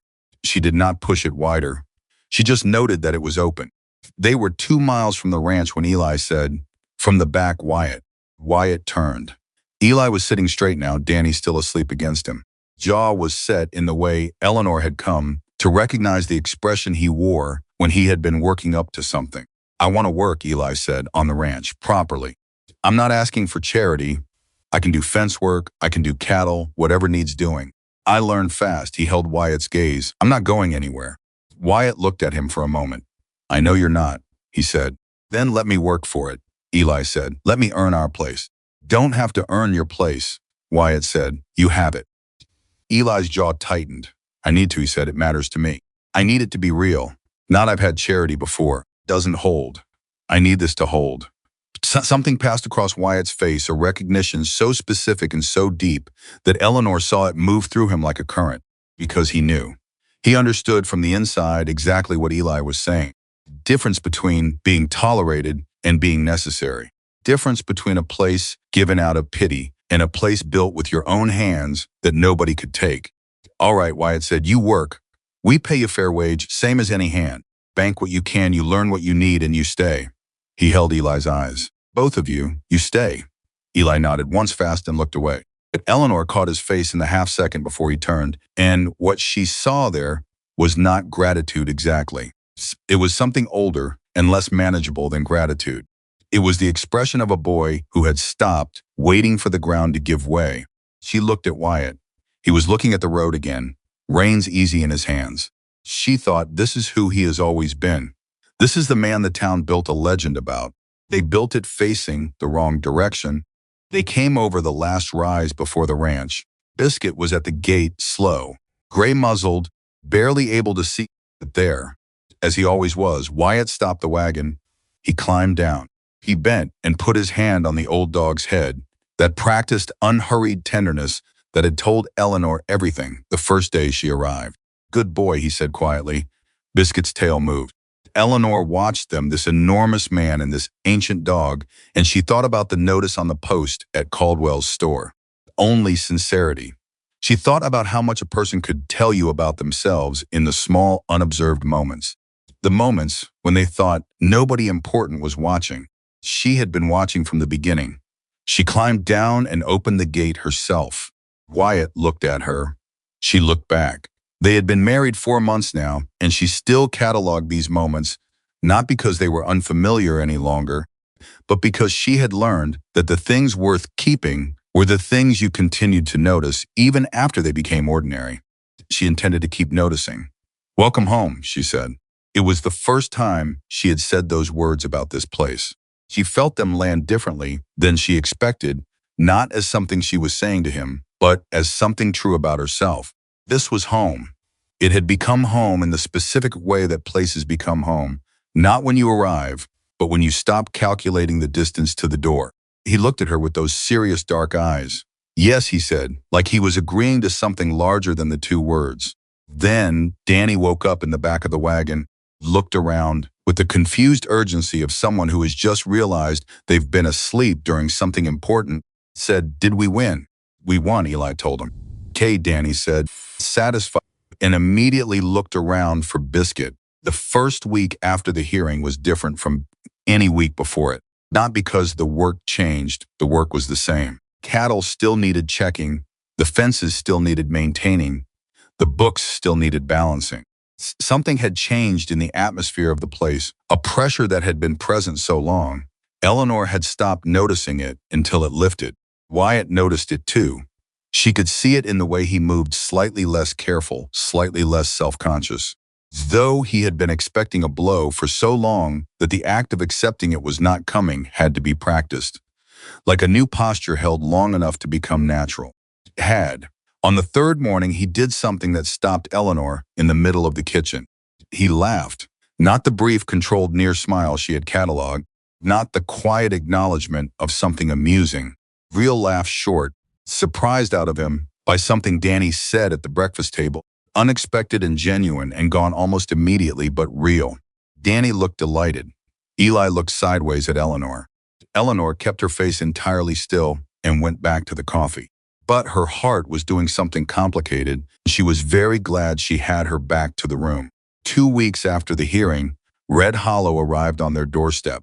Not literally, not all at once, but in the particular cumulative way that a community makes amends when it lacks the vocabulary for apology, through action, through presence, through small ordinary visits that meant something larger than they announced themselves as. The butcher came out with a cut of beef and a transparent excuse about a delivery being in the area. He stayed for coffee and talked cattle prices with Wyatt for 40 minutes with the ease of men who had always known each other this way, which they had not, but which was the version they were choosing to begin from. 3 families from the Eastern Valley came separately across 2 weeks, each with some form of reason, a question about water rights that Wyatt would know the answer to, extra sack of grain from a bulk purchase, boy of Danny's age who had apparently been told there was someone to play with at the Granger place. Each visit lasted longer than its excuse required. Mrs. Caldwell put Eleanor's account back on regular terms without being asked and gave her a 10-cent discount on flour that they both pretended was a mathematical error. None of it was an apology. Eleanor did not need it to be an apology. She understood that a community apologizes the same way an individual does, not always in words, and almost never all at once, but in the accumulation of differently made choices over time. She watched Wyatt receive these visits. She watched him be careful, at first still guarded at the edge, still waiting for the withdrawal that had always followed any extension of warmth. She watched him shake hands that had not been offered before, answer questions from people who had previously crossed to the other side of the street. She watched him navigate the strange, awkward, genuinely human process of being seen differently than you have been seen before. Did not do it perfectly. There were moments he was too quiet, too contained, when someone's overture landed against the old wall and didn't get through. There were moments she saw him working not to close off. She never pointed it out. She never coached him. She simply stayed close and let him find his own way, the same way she had found hers. One evening, a Thursday, about 3 weeks after the hearing, they were in the kitchen after supper, and Eli was helping Danny with something that sat for schoolwork, and Cal had gone home. Wyatt was reading. Eleanor was mending a tear in one of Eli's work shirts, and she looked up for no particular reason and looked at the room. She looked at all of it. Wyatt at the table, reading with his glasses, that he had finally admitted to needing, and which made him look, she thought, unexpectedly and endearingly scholarly. Danny arguing with Eli about something to do with arithmetic. Biscuit asleep near the stove, the lamp making warm shapes on the walls. She looked at all of it, and she thought, this is the thing I wanted. This exact thing. The specific version of it I couldn't have described before it existed. Wyatt looked up from his book. He looked at her looking at the room. What? He said. Nothing, she said, reading. He looked back at his book. After a moment, he said, without looking up, you weren't reading. No, she admitted. What were you doing? She considered the honest answer. Counting my blessings, she said. It's something my mother used to say. I always thought it sounded passive, like accepting things instead of going after them. She paused. I understand it now. It's not passive. It's paying attention to what you built, so you don't forget you built it.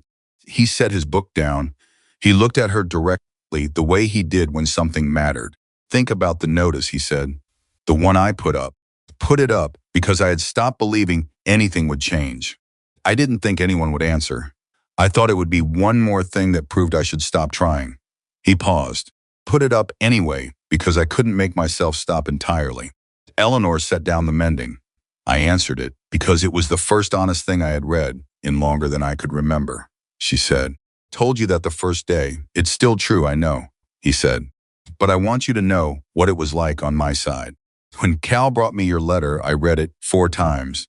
I read it 4 times because I was sure I was misreading it. Sure there was a catch. Sure it would resolve into something that made sense, something that explained why you would answer honestly and mean it. He shook his head slightly. Never resolved. You just meant it. She looked at him. That is a very sad thing, she said quietly. That you had to read a sincere letter 4 times before you could believe it. Yes, he said, it is. He held her gaze. I don't want to be that person anymore. The one who reads things 4 times. You're not, she said. You haven't been for a while. You just haven't noticed yet. He was quiet. Then slowly he said, noticed. The twist came the following month, and it came the way real twists do, not with drama or announcement, but with a knock at the door on a quiet afternoon that changed the shape of everything. It was a woman, 30s, travel-worn, holding a letter in her hand with the tight, practiced composure of someone who has been holding themselves together for a very long time. She asked for Wyatt Granger. He came to the door. She handed him the letter and said, I was told to deliver this to you personally. Gerald Sims. Wyatt took the letter. The woman left. Eleanor stood beside him while he read it. Sims had written 3 pages. His handwriting was unsteady, a man, writing under the weight of something he had been carrying. He explained what Eleanor had already partially known. Bellamy had approached him 2 years ago, told him what to say, had promised him security, wages guaranteed, land of his own, eventually protection. He had agreed because he was afraid, and because he was poor, and because Bellamy was the kind of man who made the cost of refusing feel larger than the cost of complying. But there was something else, something Eleanor had not known. Sims had not been the first. In his letter, Sims named 2 other men ranch hands, both now gone from the valley, who had been approached by Bellamy the same way before the land dispute was filed, who had been asked to monitor Wyatt's property, report on his movements, his water usage, his relationships with neighboring ranchers. Bellamy had been building his case from surveillance for 3 years. Sims named dates, named conversations, named specifics that could be verified. He was in the letter making a record. He did not ask for forgiveness. He said he did not expect it. He said he was writing because he had lied under oath, and the weight of it was more than he had calculated, and he was old enough to know the difference between a burden worth carrying and one that would kill you. At the bottom, he had written, I know this is too late to undo, but it might be useful to someone. It might stop him doing it to the next person. Wyatt read the letter twice. Then he handed it to Eleanor. She read it. She was quiet for a long moment. He's giving us the method, she said. The whole method, names, dates, specifics. Yes, Wyatt said. This could be enough, she said slowly. Not just to protect us, to protect the next ranch, the one he moves to after this. Wyatt looked at her. Prentice, he said. Tonight, she agreed. She wrote to Prentice that evening, a long letter, detailed, precise, everything from Sims's document organized into the clear sequential structure that lawyers needed. She told Prentice that what Sims had provided was not just personal testimony, but the documentary outline of a pattern of conduct that might constitute fraud and witness intimidation.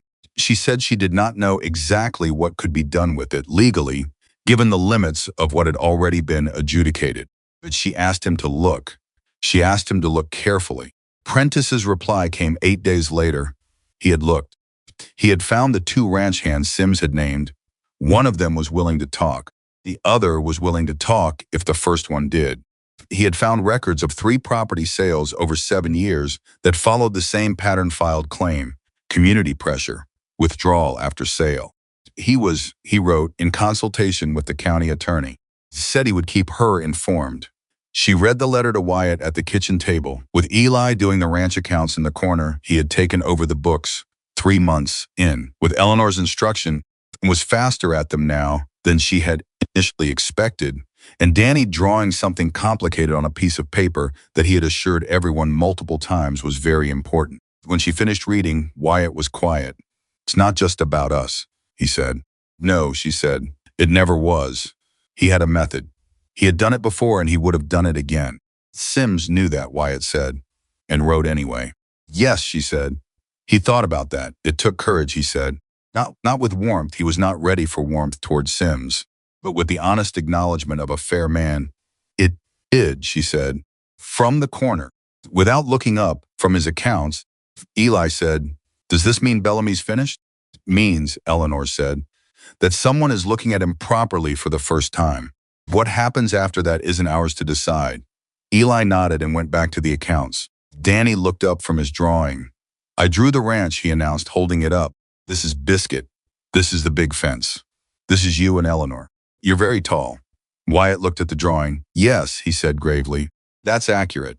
"You should hang it up," Danny said. Wyatt took the drawing. He looked at it for a moment. This small, earnest, imprecise drawing of his ranch, his dog, self, and his wife, represented in the vigorous and approximate style of an 11-year-old who had decided this place was worth documenting. Crossed to the wall beside the kitchen window. He found a nail. He hung it up. Then he stepped back and looked at it hanging there, this child's drawing beside the carefully maintained kitchen of a ranch that had cost him everything to build. And Eleanor watched his face and knew what she was seeing. She was seeing a man who had finally actually completely come home, not to the land. He had always had the land to himself, to the version of himself that had existed before years of being feared and isolated and misread had taught him to make himself smaller, quieter, harder to reach. The version that bent down to greet an old dog without thinking about how it looked, that sat with frightened boys at a breakfast table and told them simply, "You're not going anywhere cold." That wrote a notice asking for honesty and waited, against all reasonable expectation, for someone to answer. She had answered. She would go on answering. Years later, when people in Red Hollow told the story, and they did tell it, the way communities tell the stories that cost them something, with a mixture of pride and the particular humility of people who know they were wrong and are trying to do better, they told it as a love story. They were not wrong, but they were only partly right. It was also the story of what happened when one person decided to look at another person clearly, without the distortion of reputation or fear, or the lazy cruelty of a legend that had grown too large to question. It was the story of what that kind of clear seeing cost and what it gave back. Eli would work that ranch for 7 years before buying his own land in the next valley, the money banked wage by fair wage, from a man who paid him exactly what he said he would. Danny would go to school in Helena with money set aside by Eleanor from the household accounts carefully over 3 years without announcement, and would come back summers to work alongside his brother until the degree was done. Biscuit died on a warm afternoon in late April, in the spot near the stove where he had always slept, with Wyatt's hand on his head. Wyatt buried him at the eastern fence line, near the creek, near the boundary that Thomas Bellamy had tried to take and failed. Did not explain why he chose that spot. Eleanor understood. Was the place that had been fought for, the place that had been proven, documented, defended, and held. He put the thing he loved most beside it because love and the things worth fighting for belonged in the same ground. Agnes Fowler came to the funeral of Biscuit the dog, which Eleanor thought was the most Agnes Fowler thing she had ever heard, and which she loved her fiercely for. 17 years, Agnes said. Good run, yes, Wyatt said. You'll get another, Agnes said. Not the same, Wyatt said. No, Agnes agreed. Different, probably just as good in different ways. She looked at him with those clear ancient eyes. That's how it works, with the things you love. He looked at her. Then he looked at Eleanor, standing beside him in the afternoon light, with the silver brooch at her collar, and the particular steady expression of a woman who had chosen this man and this life and this ground and had not once, all the months since, wished she had chosen otherwise.